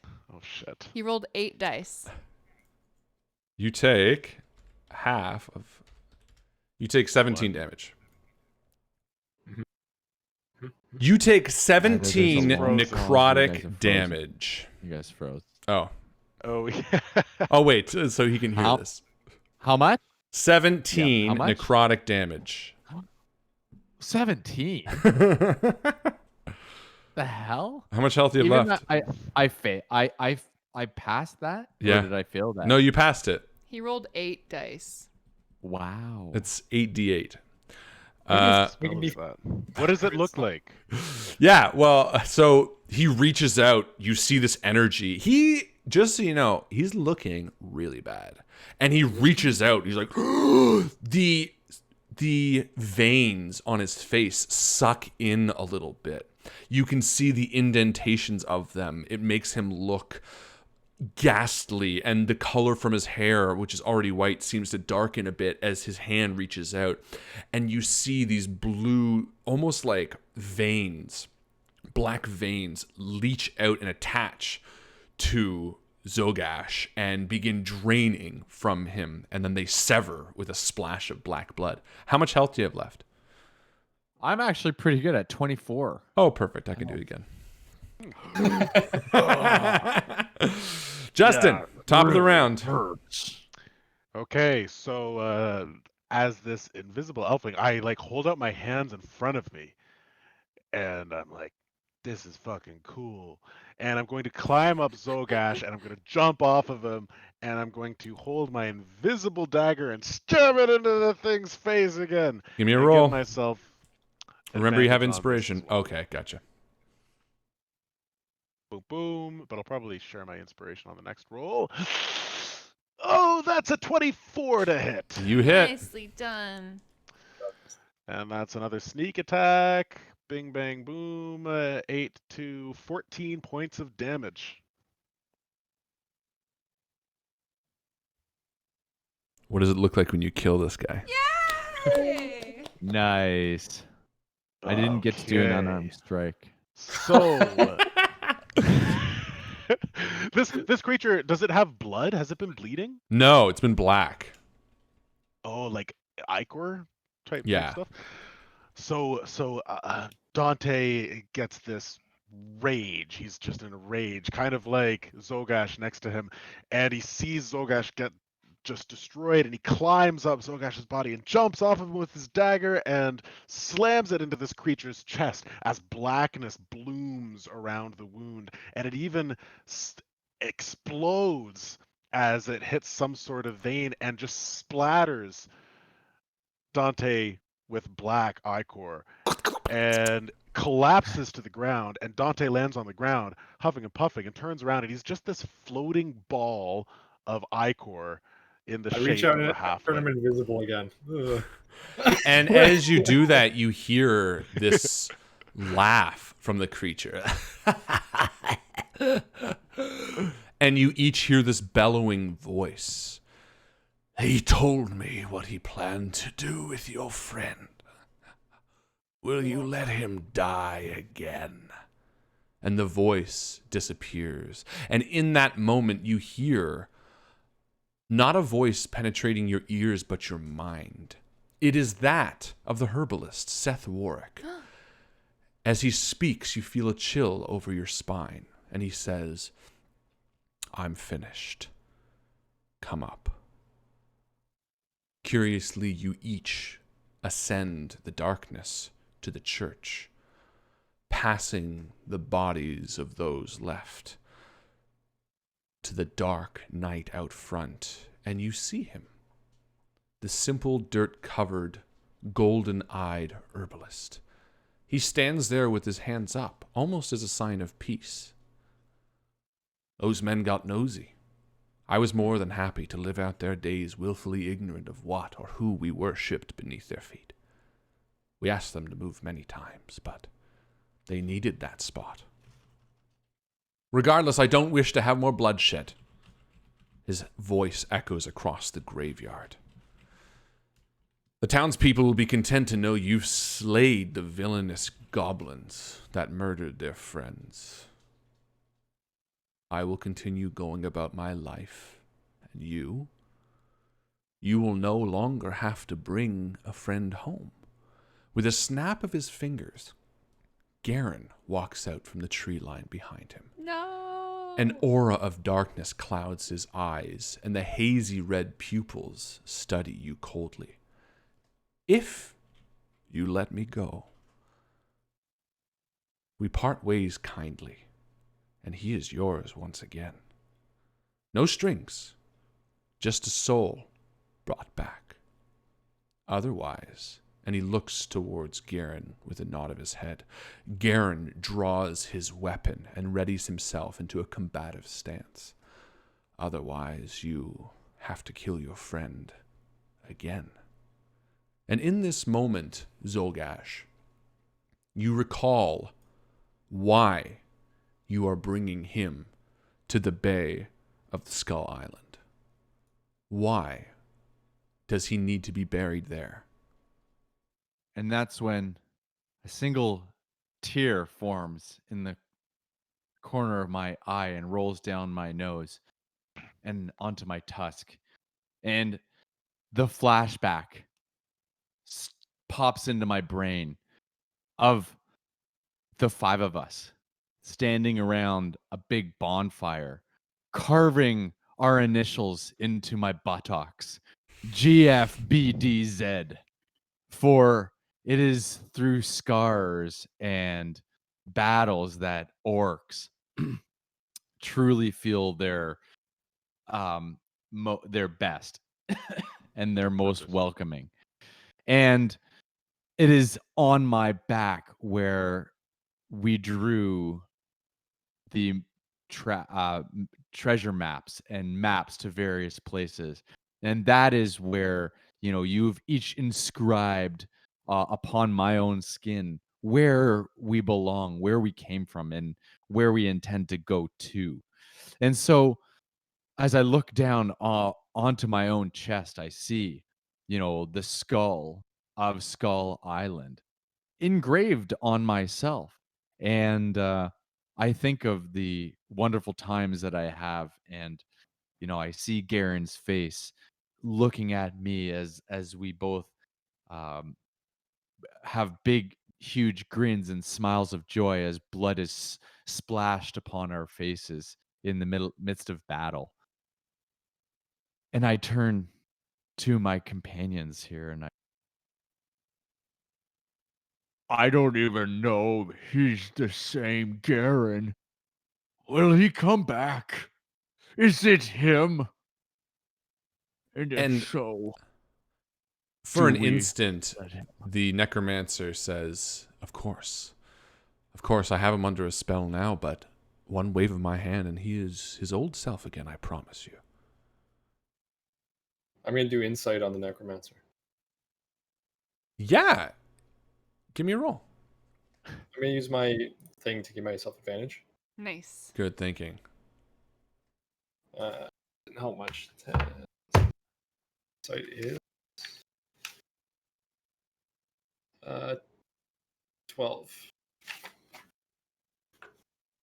Just a 12. Okay. just a 12. Just a 12, Chris? Just a 12? Yeah, he seems genuine. He seems like with a wave of his hand, he could make Garen normal again. Prove it to us. Show us some goodwill. I don't trust ye. Give me a persuasion. All right, I'm going to use my advantage. Ah. It's true. How are we supposed to know I rolled that an he's 18 going to and be a 19. Garen? 18 and a 19? Yeah, so that's a 21. Without even thinking, he's like, you don't understand how powerful I am.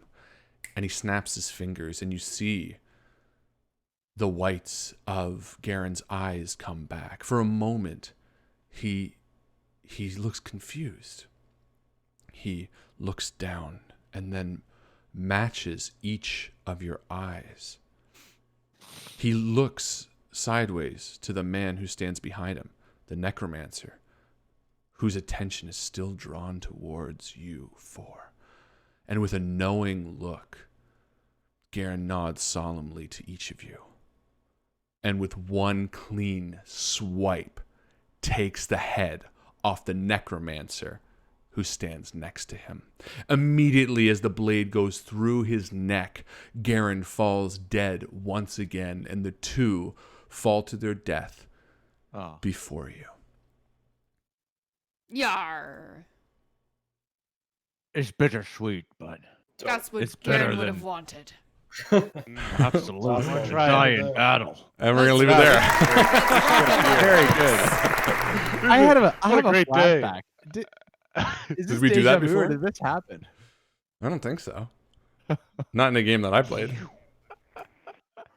Cool. That was fun. Good Good job. job. That was Only the a community will know. good ending. I was trying to figure out a way to like not do a whole nother combat. Yeah, that worked out well. Great That worked great out call, very well. Joe. That was sexy. I mean, clever. Very What? good. Sorry. Impulse. Excellent. Well done, guys. Lovely. That was The Sticking Place. Great job. And Thank very you. funny, very entertaining. You passed some very dangerous creatures, which I'm really happy about. And you totally fucked that necromancer. You guys did really great. You know, you go back to town, you get gold. All the goblins had some gold. You tell what happened, and everyone calls you heroes. And then you take Garen's body back to where he belongs to be. You know, where he deserves to be. The Bay of Skull Island. And then that's we the finished start there. of your new adventure. And we'll be back next week with the continuing adventures of Gebbez. Giffbez. Gift Thank you so much to Chris Viseau. Happy birthday, buddy. Thank you guys. It was so fun. Happy birthday. Justin for joining us again. My pleasure. Thank you. Of course, my love, my partner, Joe Fallak. And my best brother, Mr. Alex Guthrie. You're only brother. And, well, still my best. And that's it from us, guys. Thank you so much for hanging out. Have a wonderful night. Dice Shame comes out in a few hours. And as my good friend Chris always likes to say, We'll see you around the table. we'll see you around the table, guys. Oh, Good yeah. night.